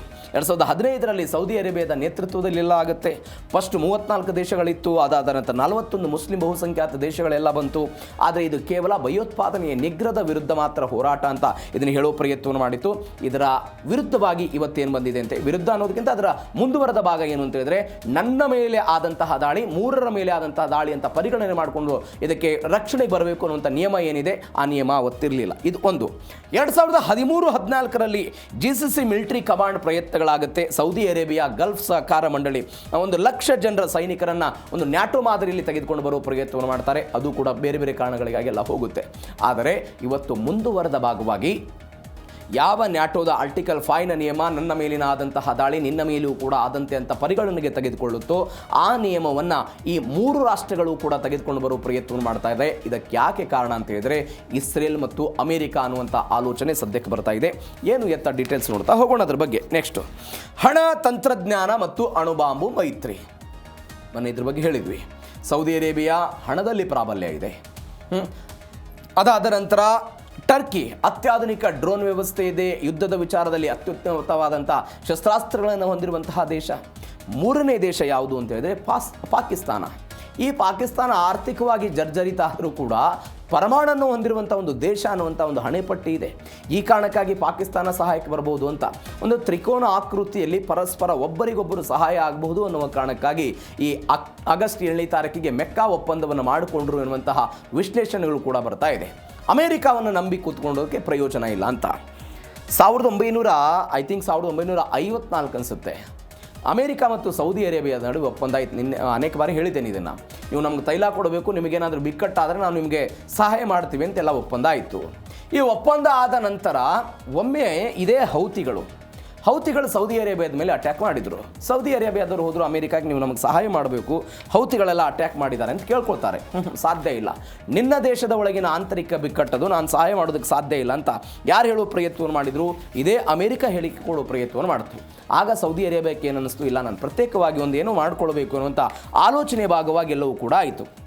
1945ರಲ್ಲಿ ಆದಂಥ ಒಪ್ಪಂದ ಅದು. ಆ ಒಪ್ಪಂದದ ಭಾಗವಾಗಿ ಅಮೆರಿಕ ಅವತ್ತು ನಡೆದುಕೊಳ್ಳಿಲ್ಲ. ಬಿಕಾಸ್ ದೂರ ಇದೆ, ಬೇರೆ ಬೇರೆ ಕಾರಣ ಇರ್ಬೋದು. ಇವತ್ತು ಸೌದಿ ಅರೇಬಿಯಾಕ್ಕೆ ಅನ್ನಿಸ್ತಾ ಇದೆ, ನನ್ನ ಅಕ್ಕಪಕ್ಕದ ಮತ್ತು ನನ್ನದ್ದೇ ಮುಸಲ್ಮಾನ್ ಸಮುದಾಯದ ಜನಸಂಖ್ಯೆಯನ್ನು ಹೊಂದಿರುವಂಥ ದೇಶಗಳ ಜೊತೆಗೆ ನಾನು ಒಪ್ಪಂದವನ್ನು ಮಾಡಿಕೊಂಡ್ರೆ ಅದು ನನ್ನ ದೇಶದ ರಕ್ಷಣೆಗೆ ಅನುಕೂಲ ಆಗುತ್ತೆ ಅನ್ನುವಂಥ ಆಲೋಚನೆ ಇವತ್ತು ಸೌದಿ ಅರೇಬಿಯಾಕ್ಕೆ ಬಂದಿದೆ. ಒಂದು. ಎರಡನೇದ್ದು, ಪಾಕಿಸ್ತಾನವೂ ಕೂಡ ಅಮೆರಿಕವನ್ನು ಅನೇಕ ವರ್ಷಗಳ ಕಾಲ ಹೀಗೆ ನೆಚ್ಚಿಕೊಂಡುಕೊಳ್ಳುವಂಥ ಅನಿವಾರ್ಯತೆ ಇಲ್ಲ ಮತ್ತು ಅವಶ್ಯಕತೆಯೂ ಕೂಡ ಇಲ್ಲ. ಡೊನಾಲ್ಡ್ ಟ್ರಂಪ್ ಅವರ ಅವಧಿ ಮುಕ್ತಾಯ ಆಗ್ತಾ ಬಂತು. ನಾಳೆ ಮುಂಬರುವಂತಹ ಅಧ್ಯಕ್ಷ ಹೆಂಗಿರ್ತಾನೆ ಎನ್ನುವಂಥ ಆಲೋಚನೆ ಪಾಕಿಸ್ತಾನಕ್ಕೂ ಕೂಡ ಇದಿರಬಹುದು. ಈ ಕಾರಣಕ್ಕಾಗಿ ಇಂಥದ್ದೊಂದು ಒಪ್ಪಂದವನ್ನು ಮಾಡಿಕೊಂಡಿದ್ದಾರೆ ಅಂತ ಹೇಳ್ತಾ ಇದ್ದಾರೆ. ಇದು ಒಂದು ಬೆಳವಣಿಗೆ. ಎಲ್ಲದರ ನಡುವೆ ಏನಾಗಿದೆ ಅಂತ ಹೇಳಿದ್ರೆ, ಭಾರತಕ್ಕೆ ಭೌಗೋಳಿಕ ತಲೆನೋವು ಹೆಚ್ಚಳ ಆಗ್ತಾ ಇದೆ. ಭಾರತಕ್ಕೆ ಭೌಗೋಳಿಕ ತಲೆನೋವು ಏನು ಬೆಳವಣಿಗೆ? ಭಾರತದ ಆಪರೇಷನ್ ಸಿಂಧೂರ್ ಮತ್ತು ಅಫ್ಘಾನ್ ಸ್ನೇಹಕ್ಕೆ ಪಾಕಿಸ್ತಾನ ಕೌಂಟರ್ ಕೊಡ್ತಾ ಅಂತ ನಾವು ಆಪರೇಷನ್ ಸಿಂಧೂರ್ ಮಾಡಿದ್ವಿ. ಅವತ್ತು ಇದೇ ಟರ್ಕಿ ತನ್ನ ಬಳಿ ಇದ್ದಂತಹ ಡ್ರೋನ್ಗಳನ್ನು ಪಾಕಿಸ್ತಾನಕ್ಕೆ ಕೊಟ್ಟಿತ್ತು. ಇದೇ ಚೀನಾ ಅವತ್ತು ಅವರಿಗೆ ಸಪೋರ್ಟ್ ಮಾಡೋ ಪ್ರಯತ್ನವನ್ನು ಮಾಡಿದರು. ಆಪರೇಷನ್ ಸಿಂಧೂರನ್ನು ಭಾರತ ಮಾಡಿದಾಗ ಟರ್ಕಿ ಯಾರು ಸಪೋರ್ಟಿಗೆ ನಿಂತಿತ್ತು? ಪಾಕಿಸ್ತಾನಕ್ಕೆ ಸಪೋರ್ಟಿಗೆ ನಿಲ್ಲುವ ಪ್ರಯತ್ನವನ್ನು ಮಾಡಿದರು. ಈ ಕಾರಣಕ್ಕಾಗಿ ಇವರು 3 ಜನ ಸೇರಿಕೊಂಡು ಕಾಶ್ಮೀರ ವಿಚಾರದಲ್ಲಿ ಭಾರತದ ವಿರುದ್ಧ ಇವರೆಲ್ಲ ಒಂದಾಗ್ತಾರಾ? ದಕ್ಷಿಣ ಏಷ್ಯಾದಲ್ಲಿ ಭಾರತದ ಪ್ರಭಾವವನ್ನು ಕುಗ್ಗಿಸುವುದಕ್ಕೆ ಯತ್ನ? ಈ ಎಲ್ಲ ಚರ್ಚೆಗಳು ಕೂಡ ಸದ್ಯಕ್ಕೆ ಆಗ್ತಾ ಇದೆ. ನೀವು ನೋಡಿ, ದಕ್ಷಿಣ ಏಷ್ಯಾದಲ್ಲಿ ಭಾರತ ಅತ್ಯಂತ ಬಲಿಷ್ಠವಾಗಿದೆ, ಶಕ್ತಿದಾಯಕವಾಗಿದೆ. ಅದು ಏನಾಗ್ಬಿಟ್ಟಿದೆ, ಪಾಕಿಸ್ತಾನಕ್ಕೆ ಒಂದು ದೊಡ್ಡದ ಸವಾಲಾಗಿ ಪರಿಣಮಿಸಿದೆ. ಪಾಕಿಸ್ತಾನಕ್ಕೆ ಅಮೆರಿಕದ ಬೆಂಬಲ ಇದೆ, ಇರಾನ್ ಯುದ್ಧದಲ್ಲಿ ಮಧ್ಯಸ್ಥಿಕೆ ವಹಿಸಿದರು, ಶಾಂತಿದೂತನಾಗಿ ತೋರಿಸಿಕೊಳ್ಳುವ ಪ್ರಯತ್ನವನ್ನು ಮಾಡಿದರು. ಮತ್ತೊಂದು ಕಡೆ ಟರ್ಕಿ ಯುರೋಪ್, ಮಧ್ಯಪ್ರಾಚ್ಯ, ದಕ್ಷಿಣ ಏಷ್ಯಾದ ತನಕವೂ ಕೂಡ ತನ್ನ ವಿಸ್ತರಣೆಯನ್ನು ಮಾಡಿಕೊಳ್ಬೇಕು ಅನ್ನುವಂಥ ಬಯಕೆಯಲ್ಲಿದೆ, ಆಸೆಯಲ್ಲಿದೆ. ಎಲ್ಲದರ ನಡುವೆ ಏಷ್ಯಾ ಮತ್ತು ಯುರೋಪ್ ನಡುವೆ ಒಂದು ಭೂಸಂಪರ್ಕದ ಕೊಂಡೆಯಾಗಿ ಕೆಲಸವನ್ನು ಮಾಡುವ ಪ್ರಯತ್ನ. ಎಲ್ಲ ಕಾರಣಗಳಿಗಾಗಿಯೂ ಕೂಡ ಮೂರು ದೇಶಗಳು ಒಂದಾಗ್ತವ ಅನ್ನುವಂತಹ ಪ್ರಶ್ನೆ ಇದೆ. ಬಟ್ ಯಾವ ದೇಶ ಒಂದಾದರೂ ಕೂಡ ಭಾರತದ ವಿರುದ್ಧ ಏನು ಮಾಡೋದಕ್ಕೆ ಸಾಧ್ಯ ಅಂತ ಭಾರತವು ಕೂಡ ಸಹಜವಾಗಿ ಕೇಳೋ ಪ್ರಶ್ನೆಯನ್ನು ಇಟ್ಟೇ ಇರುತ್ತೆ. ಯಾಕೆ ನೋಡಿ, ಇರಾನ್ ಜೊತೆಗೆ ನಾವು ಅತ್ಯುತ್ತಮವಾದ ಸಂಬಂಧವನ್ನು ಇಟ್ಕೊಂಡಿದ್ದೀವಿ, ಸೌದಿ ಅರೇಬಿಯಾದ ಜೊತೆಗೆ ಅತ್ಯುತ್ತಮವಾದ ಸಂಬಂಧವನ್ನು ಇಟ್ಕೊಂಡಿದ್ದೀವಿ, ಅಫ್ಘಾನಿಸ್ತಾನದ ಜೊತೆಗೂ ಕೂಡ ಯಾವ ತಾಲಿಬಾನ್ ಆಡಳಿತ ಇವತ್ತು ಅಫ್ಘಾನಿಸ್ತಾನದಲ್ಲಿ 2021ರಿಂದ ಬಂದಿದೆಯೋ ಅನೇಕ ವರ್ಷಗಳಿಂದ, ಅದು ತಾಲಿಬಾನ್ ಸರ್ಕಾರ ಇರಲಿ, ಪ್ರಜಾಪ್ರಭುತ್ವದ ಸರ್ಕಾರ ಇರಲಿ, ಯಾರೇ ಆಡಳಿತದಲ್ಲಿದ್ದಾಗ ಕೂಡ ಅತ್ಯುತ್ತಮವಾದ ಸಂಬಂಧವನ್ನು ಇಟ್ಕೊಂಡಿದ್ದೇವೆ. ಹೀಗಾಗಿ ಎಲ್ಲ ಸಂಬಂಧಗಳು ಕೂಡ ಪಾಕಿಸ್ತಾನದ ನಿದ್ದೆಗೆಡಿಸಿದೆ ಅನ್ನುವಂಥ ವಿಶ್ಲೇಷಣೆಗಳಾಗ್ತಾ ಇದೆ. ಈ ಒಪ್ಪಂದ ಏನಾಗುತ್ತೆ ನೋಡೋಣ. ಇವೆಲ್ಲದರ ನಡುವೆ ಇಸ್ಲಾಂ ಒಗ್ಗಟ್ಟು ಸಾಧ್ಯನಾ ಅನ್ನೋದಕ್ಕಿಂತ ಮೊದಲು ಟರ್ಕಿಯ ಡ್ರೋನ್ ಪಾಕಿಸ್ತಾನದ ಸೇನೆ ಅಂತ. ಟರ್ಕಿಯ ಡ್ರೋನ್, ನಾನು ಆವಾಗಲೇ ಹೇಳಿದೆ, ಆಪರೇಷನ್ ಸಿಂಧೂರ್ ಆದಂತಹ ಸಮಯದಲ್ಲಿ ಟರ್ಕಿಯವರು ಬೈರಕ್ತಾರ್ ಎನ್ನುವಂಥ ಡ್ರೋನ್ಗಳನ್ನು ಪಾಕಿಸ್ತಾನಕ್ಕೆ ಕೊಟ್ಟಿದ್ದರು. ಅವುಗಳನ್ನು ನಮ್ಮ ವಿರುದ್ಧ ದಾಳಿ ಮಾಡುವ ಪ್ರಯತ್ನವನ್ನು ಪಾಕಿಸ್ತಾನದವರು ಮಾಡಿದರು. ಹೀಗಾಗಿ ಅವೆಲ್ಲವೂ ಕೂಡ ಸುಲಭವಾಗಿ ಸಿಗಬಹುದು, ಸುಲಭವಾಗೆಲ್ಲ ಲಭ್ಯ ಆಗುತ್ತೆ ಅಂತ. ಹೀಗಾಗಿ ಭಾರತದ ವಿರುದ್ಧ ತನ್ನ ವಾಯುಪಡೆಯನ್ನು ಬಲವರ್ಧನೆ ಮಾಡಿಕೊಳ್ಳೋದಕ್ಕೆ ಟರ್ಕಿ ಎಲ್ಲ ಸಾಥ್ ಕೊಡುತ್ತೆ ಅನ್ನುವಂಥ ಲೆಕ್ಕಾಚಾರ. ಜಂಟಿ ಮಿಲಿಟರಿ ತರಬೇತಿ, ಗುಪ್ತಚರ ಮಾಹಿತಿ ಹಂಚಿಕೆಗೆ ನಾವು ನಿನ್ನೆ ಇದ್ರ ಬಗ್ಗೆ ಸುದೀರ್ಘವಾಗಿ ನೋಡಿದ್ದೀವಿ. ಅವರ ಬಳಿ ಇರುವಂಥ ಮಾಹಿತಿಗಳನ್ನೆಲ್ಲ ಪರಸ್ಪರವಾಗಿ ಹಂಚಿಕೆ ಮಾಡುವಂಥದ್ದೆಲ್ಲವೂ ಕೂಡ ಆಗಿದೆ ಅಂತ. ಇಸ್ರೇಲ್ ಭಾರತದ ರಕ್ಷಣಾ ದೋಸ್ತಿಗೆ ಪ್ರತಿಯಾಗಿ ಒಂದು ಹೊಸ ಒಕ್ಕೂಟ ಎಲ್ಲ ರಚನೆ ಆಗ್ತಿದೆ ಅಂತ ನೋಡಿ. ಸೌದಿ ಅರೇಬಿಯಾ ಆಗಿರ್ಬೋದು, ಟರ್ಕಿ ಆಗಿರ್ಬೋದು, ಅದಾದ ಪಾಕಿಸ್ತಾನ ಆಗಿರ್ಬೋದು, ಅವರೆಲ್ಲರೂ ಕೂಡ ಇಸ್ರೇಲ್ನ ಅಸ್ತಿತ್ವವನ್ನೇ ಪ್ರಶ್ನೆ ಮಾಡುವಂತಹ ವ್ಯವಸ್ಥೆ. ಪಾಕಿಸ್ತಾನ ಏನು ಹೇಳ್ತು, ನಾವು ಇಸ್ರೇಲ್ನ ಜೊತೆಗೆ ಎಲ್ಲಿ ತನಕ ಒಪ್ಪಂದವನ್ನು ಮತ್ತು ರಾಜತಾಂತ್ರಿಕ ವ್ಯವಸ್ಥೆಯನ್ನು ಮಾಡಿಕೊಳ್ಳಲ್ಲ ಅಂತ ಹೇಳಿದ್ರೆ, ಎಲ್ಲಿ ತನಕ ಅಂತ ಹೇಳಿದ್ರೆ ಪ್ಯಾಲಿಸ್ತೇನ್ ಎನ್ನುವಂಥ ಒಂದು ಸ್ವತಂತ್ರ ದೇಶ ಅಸ್ತಿತ್ವಕ್ಕೆ ಬರುವ ತನಕವೂ ಕೂಡ ನಾವು ಇಸ್ರೇಲ್ನ ಜೊತೆಗೆ ಯಾವುದೇ ಸಂಬಂಧ ಇಟ್ಕೊಳ್ಳಲ್ಲ ಅಂತ. ಇದರರ್ಥ ಏನು, ಇಸ್ರೇಲನ್ನು ವಿರೋಧ ಮಾಡಬೇಕು ಅನ್ನೋ ಕಾರಣಕ್ಕಾಗಿ. ಇದಕ್ಕೆ ತದ್ವಿರುದ್ಧವಾಗಿ ಭಾರತದ ನಿಲುವೇನಿದೆ, ಇಸ್ರೇಲ್ನ ಜೊತೆಗೆ ಅತ್ಯುತ್ತಮವಾದಂಥ ಸಂಬಂಧವನ್ನು ಇಟ್ಕೊಂಡಿದ್ದೀವಿ. ನಿಮ್ಮ ಯುದ್ಧ, ನಿಮ್ಮ ಪ್ರತ್ಯೇಕ ದೇಶ ಏನೇ ಇದ್ರೂ ಕೂಡ ಪರಸ್ಪರವಾಗಿ ನೀವು ಬಗೆಹರಿಸಿಕೊಳ್ಳಿ, ಬಟ್ ನಮ್ಮ ಸಂಬಂಧ ಗಟ್ಟಿಯಾಗಿರಲಿ ಅನ್ನುವಂಥ ಸಂದೇಶವನ್ನು ಭಾರತ ಕೊಡ್ತಾ ಇದೆ. ಹೀಗಾಗಿ ಈ ಮೂರು ಮೈತ್ರಿಗಳು ಏನಾಗುತ್ತೆ ನೋಡೋಣ. ಹಾಗಾದರೆ ಕಟ್ಟ ಕಡೆಯ ಪ್ರಶ್ನೆ, ಈ ಇಸ್ಲಾಮಿಕ್ ಒಗ್ಗಟ್ಟು ಸಾಧ್ಯನಾ? ಹಲವು ಸವಾಲಿದೆ. ನಾನು ಆವಾಗಲೇ ಹೇಳಿದೆ, 2015ರಲ್ಲಾಗಿದ್ದು, ಅದಕ್ಕಿಂತ ಮೊದಲು 1955ರಲ್ಲಾಗಿದ್ದು, 13-14ರಲ್ಲಾಗಿದ್ದು. ನೀವು ಮುಸ್ಲಿಂ ರಾಷ್ಟ್ರಗಳನ್ನು ಕೇವಲ ಮುಸ್ಲಿಂ ರಾಷ್ಟ್ರಗಳಂತ ನೋಡೋದು ತಪ್ಪು. ನಾವು ಅದರಲ್ಲಿ ಶಿಯಾ ಪ್ರಾಬಲ್ಯ ರಾಷ್ಟ್ರಗಳು ಯಾವುದು, ಸುನ್ನಿ ಪ್ರಾಬಲ್ಯದ ರಾಷ್ಟ್ರಗಳು ಯಾವುದು ಅಂತ. ಈಗ ಉದಾಹರಣೆ, ಇರಾನ್, ಸೌದಿ ಅರೇಬಿಯಾದಲ್ಲಿ ಏನು ಮಾಡುತ್ತೆ, ಶಿಯಾಗಳನ್ನು ಇಟ್ಕೊಂಡು ಸುನ್ನಿ ಪ್ರಾಬಲ್ಯ ಇರುವಂತಹ ಸೌದಿಯಲ್ಲಿ ಅವರ ರಾಜಪ್ರಭುತ್ವದ ವಿರುದ್ಧ ಹೋರಾಟ ಮಾಡಬೇಕು ಅನ್ನೋ ಪ್ರಯತ್ನದ ಭಾಗವಾಗಿ ಇರಾನ್ನವರು ಏನು ಮಾಡ್ತಾರೆ, ಹೌತಿಗಳಿಗೆ ಸಪೋರ್ಟ್ ಮಾಡೋ ಪ್ರಯತ್ನ ಮಾಡ್ತಾರೆ.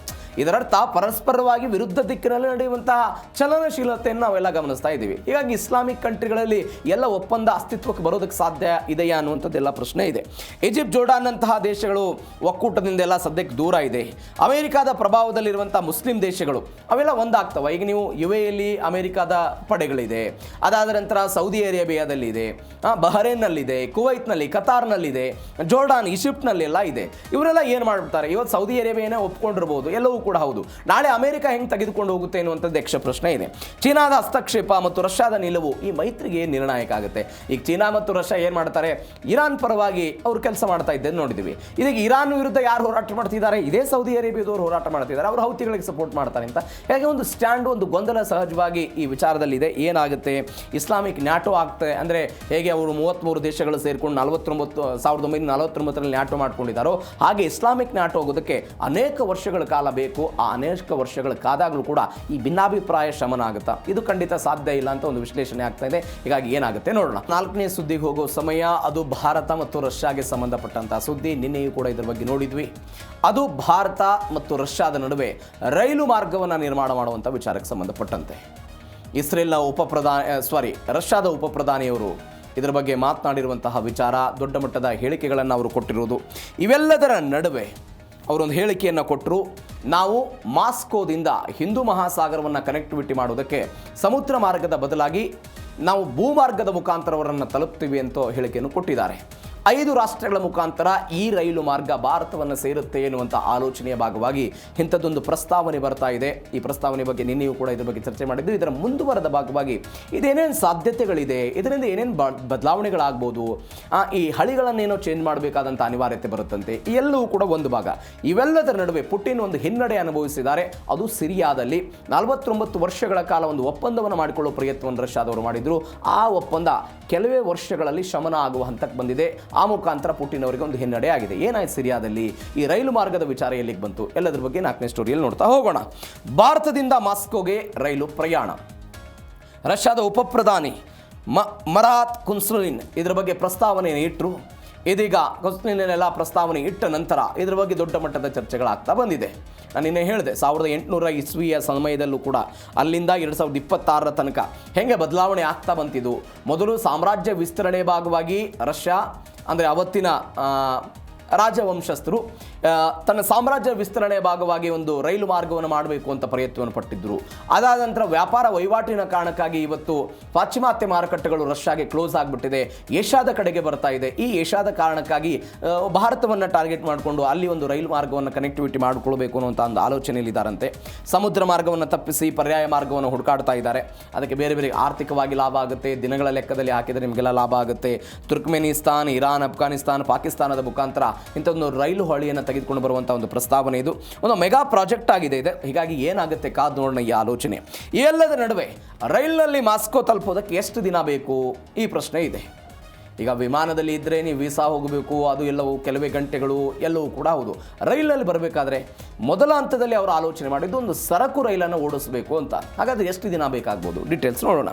ದೆಹಲಿಯಿಂದ ಮಾಸ್ಕೋಗೆ ಇರುವಂತಹ ರೈಲು ಮಾರ್ಗದ ಅಂದಾಜು ದೂರ 7000 ಕಿಲೋಮೀಟರ್ ಇದೆ. ನಾನು ನಿನ್ನೆ ಇದಕ್ಕೆ ತದ್ವಿರುದ್ಧವಾಗಿ ಒಂದು ಹೇಳಿಕೆ ಕೊಟ್ಟೆ. ಒಂದು 8000-9000 ಕಿಲೋಮೀಟರ್ ದೂರ ಇರುವಂತಹ ಒಂದು ಅನೇಕ ದೇಶಗಳನ್ನು ಕನೆಕ್ಟಿವಿಟಿ ಮಾಡುವಂಥ ಅನೇಕ ರೈಲುಗಳು ಈಗಾಗಲೇ ಚಾಲ್ತಿಯಲ್ಲಿದೆ ಅಂತ ನಾನು ಹೇಳಿದೆ. ಅದು ಚೀನಾದಿಂದ ಹಿಡಿದು ಬ್ರಿಟನ್ ತನಕ ಕನೆಕ್ಟಿವಿಟಿ ಮಾಡುವಂತಹ ಒಂದು ರೈಲು ಮಾರ್ಗ ಆಗಿರ್ಬೋದು, ಎಲ್ಲ ಬೆಳವಣಿಗೆಗಳಿದೆ. ಹೀಗಾಗಿ ಇದು ಕನೆಕ್ಟಿವಿಟಿಯನ್ನು ತೆಗೆದುಕೊಂಡು ಬರಬೇಕು ಅಂತ. ರಾಜಧಾನಿ ಶತಾಬ್ದಿ ವೇಗದಲ್ಲಿ ಏನಾದರೂ ಚಲಿಸಿಬಿಟ್ರೆ ಕನಿಷ್ಠ 2 ದಿನ ಬೇಕಂತೆ, ಅಂದರೆ 50 ಗಂಟೆ ಅಂತ ಹೇಳ್ತಿದ್ದಾರೆ.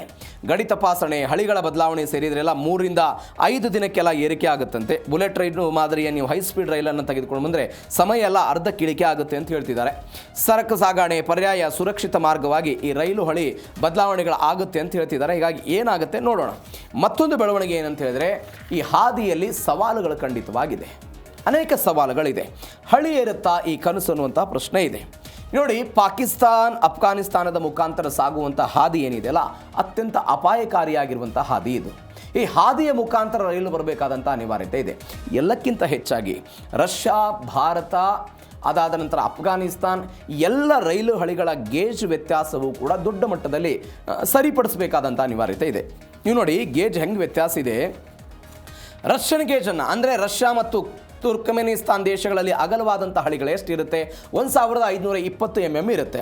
ನೀವು ಇರಾನ್ ದೇಶಕ್ಕೆ ಬಂದರೆ 1435, ಅಲ್ಲಿ ಕಡಿಮೆ ಆಗುತ್ತೆ. ನೀವು ಭಾರತ ಮತ್ತು ಪಾಕಿಸ್ತಾನಕ್ಕೆ ತೆಗೆದುಕೊಂಡು ಬಂದರೆ 1676 mm ಇರುತ್ತೆ. ಹೀಗಾಗಿ ಈ ಗೇಜ್ಗಳನ್ನು ತೆಗೆದುಕೊಂಡು ರೈಲುಗಳನ್ನು ಓಡಿಸಬೇಕಾದಂಥ ಅನಿವಾರ್ಯತೆ ಇತ್ತೆ.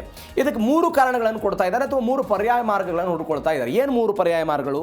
ಒಂದು, ಕಂಟೈನರ್ಗಳನ್ನು ಬದಲಾವಣೆ ಮಾಡಿಕೊಳ್ಬೇಕು, ವರ್ಗಾವಣೆ. ಈಗ ಉದಾಹರಣೆಗೆ ಈ ತುರ್ಕಮೆನಿಸ್ತಾನ್ ರಷ್ಯಾದಿಂದ ಬರುವಂತಹ ಕಂಟೈನರ್ ಇರಾನ್ಗೆ ಬಂದ ನಂತರ ಅಲ್ಲಿರುವಂತಹ ರೈಲಿನಲ್ಲಿರುವಂಥ ವಸ್ತುಗಳನ್ನು ಮತ್ತೊಂದು ಕಂಟೈನರ್ಗೆ ಹಾಕಬೇಕು, ಆ ರೀತಿಯಾಗಿ ಬದಲು ಮಾಡಿಕೊಳ್ಬೇಕು ಅಂತ ಒಂದು ವ್ಯವಸ್ಥೆ. ಸ್ವಯಂ ಚಾಲಿತವಾದಂಥ ಗೇಜ್ ಬದಲಾವಣೆಯ ತಂತ್ರಜ್ಞಾನವನ್ನು ಅಳವಡಿಕೆ ಮಾಡಿಕೊಳ್ಬೇಕನ್ನೋದು 2ನೇ ಅನಿವಾರ್ಯತೆ ಅವರ ಬಳಿ ಇದೆ. ಇಲ್ಲದೇ ಇದ್ದರೆ ಹೊಸ ಹಳಿಗಳನ್ನೇ ಸಂಪೂರ್ಣವಾಗಿ ನಿರ್ಮಾಣ ಮಾಡಬೇಕು ಅನ್ನುವಂಥ ಆಲೋಚನೆಯಲ್ಲಿದ್ದಾನೆ. ಹೀಗಾಗಿ ಅನೇಕ ಸವಾಲುಗಳು ಈ ಯೋಜನೆಯಲ್ಲಿದೆ. ಏನಾಗುತ್ತೆ ಕಾದು ನೋಡೋಣ. ಎಲ್ಲದರ ನಡುವೆ ಸಿರಿಯಾದಲ್ಲಿ ಪುಟಿನ್ಗೆ ಚೆಕ್ ಮೇಟ್ ಇಟ್ಟಿರುವಂತಹ ಘಟನೆ. ನಾನು ಆವಾಗಲೇ ಹೇಳಿದೆ, ಸಿರಿಯಾದಲ್ಲಿ ಈ ಹಿಂದೆ ಒಂದು ಸರ್ಕಾರ ಇತ್ತು, ಅವರ ಜೊತೆಗೆ ಆಂತರಿಕವಾಗಿ ಕೆಲವೊಂದಿಷ್ಟು ಬೆಳವಣಿಗೆಗಳಾಗಿತ್ತು. ಆ ಆಂತರಿಕ ಯುದ್ಧವನ್ನು ತಡೆಗಟ್ಟುವಲ್ಲಿ ರಷ್ಯಾದ ಸೇನೆ ಒಂದು ಪ್ರಯತ್ನವನ್ನು ಪಟ್ಟಿತ್ತು. ನಿಮ್ಮ ಆಂತರಿಕ ಯುದ್ಧವನ್ನು ನಾವು ತಡಿತೀವಿ, ನಿಮ್ಗೆ ಸಹಾಯವನ್ನು ಮಾಡ್ತೀವಿ, ಬಟ್ ನಮ್ಗೆ 49 ವರ್ಷಗಳ ಕಾಲ ಒಂದು ಒಪ್ಪಂದ ಆಗಬೇಕು ಅಂತ ಒಂದು ಒಪ್ಪಂದವನ್ನು ಮಾಡ್ಕೊಂಡಿರ್ತಾರೆ ಅವರು ಸಿರಿಯಾದ ಜೊತೆಗೆ. ಆ ಒಪ್ಪಂದದ ಭಾಗವಾಗಿ ಒಂದು 2 ಪ್ರಮುಖ ಮಿಲಿಟರಿ ನೆಲೆಗಳು ಕಮೀಮ್ ಮತ್ತು ಟಾಲ್ಟಸ್ ಬಂದರಿನ ಮೇಲೆ ಹಿಡಿತವನ್ನು ಸಾಧಿಸುವ ಪ್ರಯತ್ನವನ್ನು ರಷ್ಯಾದವರು ಮಾಡಿದ್ರು. ಈ ರಷ್ಯಾದವರು ಮಾಡೋ ಪ್ರಯತ್ನ ಮಾಡಿದ ನಂತರ 2017ರಲ್ಲಿ ಆದಂಥ ಒಪ್ಪಂದ ಇದು. ಅಸ್ಸಾದ್ ಸರ್ಕಾರ ಪತನ ಆಗುವಂಥ ಅಂಚಿನಲ್ಲಿತ್ತು, ಅವರನ್ನು ರಕ್ಷಣೆ ಮಾಡೋ ಪ್ರಯತ್ನವನ್ನು ಮಾಡಿದರು. ಅದಾದ ನಂತರ ಅಸ್ಸಾದ್ ಸರ್ಕಾರ ಪತನ ಆಯಿತು. ಇದೀಗ ಹೊಸ ಸಿರಿಯನ್ ಸರ್ಕಾರ ಬಂದಿದೆ. 18 ತಿಂಗಳ ಕಾಲ ಅವ್ರ ಜೊತೆಗೆ ನೇರವಾದ ಮಾತುಕತೆಗಳನ್ನು ನಡೆಸಿದರು. ನಮ್ಮ ನೆಲೆಗಳನ್ನು ವಾಪಸ್ ಉಳಿಸ್ಕೊಳ್ತೀವಿ, 2 ನೆಲೆಗಳನ್ನು ಅಂತ. ಅದು ಸಾಧ್ಯ ಆಗಿಲ್ಲ. ಇದೀಗ ಕೆಮೀಮ್ ಏರ್ಬೇಸ್, ಅದಾದ ನಂತರ ಮತ್ತೊಂದು ಸಿವಿಲ್ ವಿಮಾನ ನಿಲ್ದಾಣದ ಸಂಪೂರ್ಣ ಹಿಡಿತ, ಟಾಲ್ಟಸ್ ನೌಕಾನೆಲೆ, ಇವೆಲ್ಲವನ್ನು ಕೂಡ ಇದೀಗ ಅವರು ಕಳೆದುಕೊಳ್ತಾ ಇದ್ದಾರೆ. ಆ ಮುಖಾಂತರ ಮುಂದಿನ 3 ತಿಂಗಳ ಕಾಲ ಇದರಿಂದ ನೀವು ಜಾಗ ಖಾಲಿ ಮಾಡಬೇಕು ಅಂತ ಸಿರಿಯಾದ ಹೊಸ ಸರ್ಕಾರ ರಷ್ಯಾಗೆ ಸೂಚನೆ ಕೊಟ್ಟಿದೆ. ಇದೊಂದು ಹಿನ್ನಡೆ ಅಂತೆಲ್ಲ ಹೇಳ್ತಾ ಇದ್ದಾರೆ. ಏನಾಗುತ್ತೆ ನೋಡೋಣ. ಮತ್ತೊಂದು ಕೊನೆಯ ಬೆಳವಣಿಗೆ ಏನು ಅಂತ ಹೇಳಿದ್ರೆ, ರಷ್ಯಾಗೆ ಬಾಯ್ ಬಾಯ್, ಅಮೆರಿಕಾಗೆ ಹಾಯ್ ಹಾಯ್ ಹೇಳ್ತಾ ಇದ್ದಾರೆ ಅಂತ. ಹೆಂಗೆ ಸರ್ಕಾರಗಳು ಬದಲಾಗುತ್ತೆ, ಅವರ ನಿಲುವುಗಳು ಕೂಡ ಬದಲಾಗುತ್ತೆ ಅನ್ನೋದಕ್ಕೆ ಉದಾಹರಣೆ ಯಾವುದು ಅಂತ ಹೇಳಿದ್ರೆ ಇವತ್ತು ಸಿರಿಯಾದಲ್ಲಿ ಆದಂಥ ಬೆಳವಣಿಗೆ. ರಷ್ಯಾ ಜೊತೆಗಿನ ಸಂಬಂಧವನ್ನು ಕಳೆದು ಅಮೆರಿಕ ಕಡೆಗೆ ಇವರೆಲ್ಲ ವಾಲ್ತಾ ಇದ್ದಾರೆ ಆ ಸಿರಿಯಾದವರು ಅನ್ನುವಂಥ ಪ್ರಶ್ನೆ ಇದೆ. ಸಿರಿಯಾದ ಹೊಸ ನಾಯಕ ಅಹ್ಮದ್ ಅಲ್ ಶರಾ ಜೊತೆಗೆ ಟ್ರಂಪ್ ಏನೋ ಮಾತುಕತೆಯನ್ನು ಮಾಡಿದ್ದಾರೆ ಅಂತೆ. ರಷ್ಯಾದ ಬದಲು ಪಾಶ್ಚಿಮಾತ್ಯ ದೇಶಗಳ ಜೊತೆಗೆ ಅವರು ಸಂಬಂಧವನ್ನು ಗಟ್ಟಿ ಮಾಡಿಕೊಳ್ಳೋದಕ್ಕೆ ಒಂದು ಪ್ರಯತ್ನವನ್ನು ಪಡ್ತಿದ್ದಾರೆ. ಆ ಮುಖಾಂತರ ಒಂದು ರಷ್ಯಾಗೆ ಬಾಯಿ ಹೇಳೋ ಪ್ರಯತ್ನವನ್ನು ಮಾಡ್ತಿದ್ದಾರೆ ಎನ್ನುವಂಥ ಚರ್ಚೆಗಳು ಆಗ್ತಾ ಇದೆ. ಹೀಗಾಗಿ ಏನಾಗುತ್ತೆ ಕಾದು ನೋಡೋಣ ಈ ಸಿರಿಯಾದಲ್ಲಿ ಆದಂತಹ ಆಂತರಿಕ ಬೆಳವಣಿಗೆ. ಬಟ್ ಒಂದು ವಿಶ್ಲೇಷಣೆ ಆಗ್ತಾ ಇರೋದು, 49 ವರ್ಷಗಳ ಈ ಒಪ್ಪಂದ 18 ತಿಂಗಳುಗಳಿಗೆ ಇದೀಗ ಸಂಪೂರ್ಣವಾಗಿ ಮುಕ್ತಾಯ ಆಗಿದೆ. ಏನಾಗುತ್ತೆ ನೋಡೋಣ.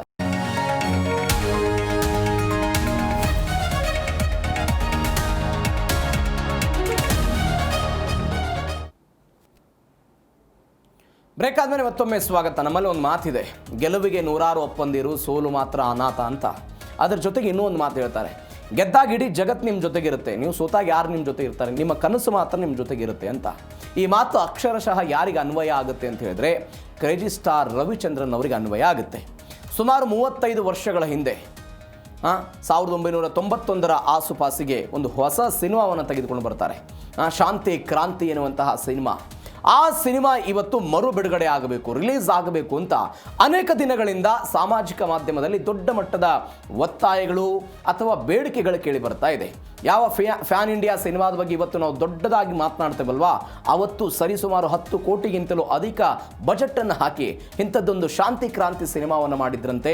ಆ ಶಾಂತಿ ಕ್ರಾಂತಿ ಸಿನಿಮಾ ಅವತ್ತು ಸೋತಿತ್ತು, ಆದರೆ ಇವತ್ತು ಗೆಲ್ಸೋದಕ್ಕೆ ರೆಡಿ ಇದ್ದೀವಿ, ಮತ್ತೊಮ್ಮೆ ಅದನ್ನು ಮರು ಬಿಡುಗಡೆ ಮಾಡಬೇಕು ಅಂತ ಜನ ಒತ್ತಾಯ ಮಾಡ್ತಾ ಇದ್ದಾರೆ. ಹಾಗಾದರೆ ಏನೇನಾಗಿತ್ತು ಶಾಂತಿ ಕ್ರಾಂತಿ ಹಿಂದಿರುವಂಥ ಕ್ರಾಂತಿಕಾರಕ ಕಥೆಗಳೇನೇನಿದೆ ಎಲ್ಲದ್ರ ಬಗ್ಗೆಯೂ ಕೂಡ ಡೀಟೇಲ್ ಆಗಿ ನೋಡ್ತಾ ಹೋಗೋಣ ಕ್ವಿಕ್ ಆಗಿ. 35 ವರ್ಷಗಳ ಹಿಂದೆ ಫ್ಯಾನ್ ಇಂಡಿಯಾ ಸಿನಿಮಾ ಮಾಡಿದ್ರು ರವಿಚಂದ್ರನ್. 1989ರಲ್ಲಿ ಶುರು ಮಾಡ್ತಾರೆ. ಸುದೀರ್ಘ 2 ವರ್ಷಗಳ ಕಾಲ 1991ರಲ್ಲಿ 4 ಭಾಷೆಗಳಲ್ಲಿ ತೆರೆಗೆ ಬರುತ್ತೆ ಈ ಸಿನಿಮಾ. ಏಕಕಾಲಕ್ಕೆ ನಿರ್ಮಾಣ. ಅದು ಕನ್ನಡ, ತಮಿಳು, ಹಿಂದಿ ಎಲ್ಲ ಭಾಷೆಗಳಲ್ಲೂ ಕೂಡ ಚಲನಚಿತ್ರ ಆಯಿತು. ನಾಗಾರ್ಜುನ್ ಇರ್ತಾರೆ, ರಜನಿಕಾಂತ್ ಇರ್ತಾರೆ, ರವಿಚಂದ್ರನ್ ಎನ್ನುವಂಥ 3 ದೈತ್ಯರ ಸಂಗಮ ಆಗುತ್ತೆ. ಭಾರತೀಯ ಚಿತ್ರರಂಗದ ಇತಿಹಾಸದಲ್ಲೇ ಇಂಥದ್ದೊಂದು ಪ್ರಯೋಗ ಮೊದಲಾಗಿತ್ತು ಮತ್ತು ಕೊನೆಯಾಗಿತ್ತು. ಯಾವುದೇ ತಂತ್ರಜ್ಞಾನ ಇರಲಿಲ್ಲ, ಏನೂ ಇಲ್ಲದೆ ಇದ್ದಂತಹ ಸಮಯ. ಕೋಟಿ ಹಣವನ್ನು ಖರ್ಚು ಮಾಡಿದಂತಹ ಸಿನಿಮಾ ಇದು. ಅವತ್ತು ಇಡೀ ಬಾಲಿವುಡ್ ಕೂಡ ಸ್ಯಾಂಡಲ್ವುಡ್ಡನ್ನು ಕಂಡು ಬೆಚ್ಚಿ ಬಿದ್ದಿತ್ತು. ಪ್ಯಾನ್ ಇಂಡಿಯಾ ಪರಿಕಲ್ಪನೆಗೆ ನೈಜವಾದಂಥ ಅಡಿಪಾಯವನ್ನು ಕ್ರೇಜಿ ಸ್ಟಾರ್ ರವಿಚಂದ್ರನ್ ಅವರು ಹಾಕಿದ್ರು. ತೆಲುಗಿನಲ್ಲಿ ಅಕ್ಕಿನೇನಿ ಅನ್ನುವಂಥ ಸಿನಿಮಾ ಬಂತು, ತಮಿಳಲ್ಲಿ ನಾಟಕ್ಕು ಓರು ನಲ್ಲವನ್ ಅನ್ನುವಂಥ ಒಂದು ಸಿನಿಮಾ ಬಂತು. ಅದಾದ ನಂತರ ಹಿಂದಿಯಲ್ಲಿ ಸೂಪರ್ ಸ್ಟಾರ್ ರಜನಿಕಾಂತ್ ಅವರು ನಟನೆ ಮಾಡಿದರು ಶಾಂತಿ ಕ್ರಾಂತಿ ಎನ್ನುವಂತಹ ಚಿತ್ರ. ಆ ಚಿತ್ರವನ್ನು ಇವತ್ತು ಒನ್ಸಗೆ ನಾವು ನೋಡಬೇಕು ಅಂತ ಜನ ಬೇಡಿಕೆ ಇಡ್ತಾ ಇದ್ದಾರೆ. ಇವೆಲ್ಲದರ ನಡುವೆ ತಂದೆ ಹೋದರೂ ಕೂಡ ಕುಗ್ಗದ ಕ್ರಾಂತಿ. ಅವರ ತಂದೆ ಈ ಸಿನಿಮಾ ಚಿತ್ರೀಕರಣ ಆಗುವಂತಹ ಸಮಯದಲ್ಲಿ ಮೃತಪಡ್ತಾರೆ. ವೀರಸ್ವಾಮಿ ಅಂತ ಮಧ್ಯರಾತ್ರಿಯಲ್ಲಿ ಹಾಡಿನ ಶೂಟಿಂಗ್ ವೇಳೆ ಸೆಟ್ ಹಾಕಿರ್ತಾರೆ, ಖರ್ಚು ಮಾಡಿರ್ತಾರೆ, ಎಲ್ಲವೂ ಕೂಡ ಆಗಿರುತ್ತೆ. ರಾತ್ರಿ ಸಮಯದಲ್ಲಿ ಇದು ಶೂಟಿಂಗ್ ಆಗ್ತಾ ಇರುತ್ತೆ. ರಾತ್ರಿ ಸಮಯದಲ್ಲಿ ಶೂಟಿಂಗ್ ಆದಾಗ ಅವರ ತಂದೆ ಮೃತಪಟ್ಟಿರುವಂಥ ಸುದ್ದಿ ಬಂದ್ಬಿಡುತ್ತೆ. ಆದರೂ ಕೂಡ ಕಣ್ಣೀರು ಬರುತ್ತೆ. ಆ ಕಣ್ಣೀರನ್ನೇ ಒರೆಸ್ಕೊಂಡು ಈ ದುರಂತ ನಾಯಕ ರವಿಚಂದ್ರನ್ ಇದ್ದಾರಲ್ಲ, ಕ್ಯಾಮ್ರಾ ಮುಂದೆ ನಿಂದು ರೆಕಾರ್ಡ್ ಮಾಡ್ತಾರೆ. ಯಾವ ಕಾರಣಕ್ಕಾಗಿ? ಹಾಕಿದ್ದಂತಹ ಬೃಹತ್ ಸೆಟ್ ಮತ್ತು ನಟರ ಕಾಲ್ ಶೀಟ್ ಯಾವುದೂ ಕೂಡ ವ್ಯರ್ಥ ಆಗಬಾರದು ಅಂತ. ಹೇಗೆ ಕಾಯಕವೇ ಕೈಲಾಸ ಅಂತ ನಾವು ಹೇಳ್ತೀವಿ, ಅದೇ ರೀತಿಯಾಗಿ ಅವತ್ತು ತಂದೆ ಮೃತಪಟ್ಟಂತಹ ಸಮಯದಲ್ಲೂ ಕೂಡ ಕೆಲಸಕ್ಕೆ ಮಹತ್ವವನ್ನು ಕೊಟ್ಟು ಈ ಸಿನಿಮಾವನ್ನು ಮಾಡಿದರು. ಆ ಎಲ್ಲ ಬೆಳವಣಿಗೆಗಳು ದಿನಕ್ಕೆ 2 ಗಂಟೆಗಳ ಕಾಲ ನಿದ್ದೆ ಮಾಡ್ತಿದ್ರಂತೆ. 4 ಭಾಷೆಗಳ ಸಮನ್ವಯವನ್ನು ಕೂಡ ಮಾಡಿದ್ರು. ಒಂಟಿ ಸೈನಿಕನಂತೆ ಇಡೀ ಸಿನಿಮಾವನ್ನು ಹೆಗಲ ಮೇಲೆ ಹೊತ್ತು ಕ್ರೇಜಿ ಸ್ಟಾರ್ ಎಲ್ಲ ಕೆಲಸವನ್ನು ಮಾಡಿದ್ದು ನೋಡಿದ್ದೀವಿ. ಈ ಎಲ್ಲ ಬೆಳವಣಿಗೆ ಎಲ್ಲದರ ನಡುವೆ ಸಿನಿಕ್ರಾಂತಿ ಹಾಲಿವುಡ್ಗೆ ಸೆಡ್ ಹೊಡೆದಿರೋದು.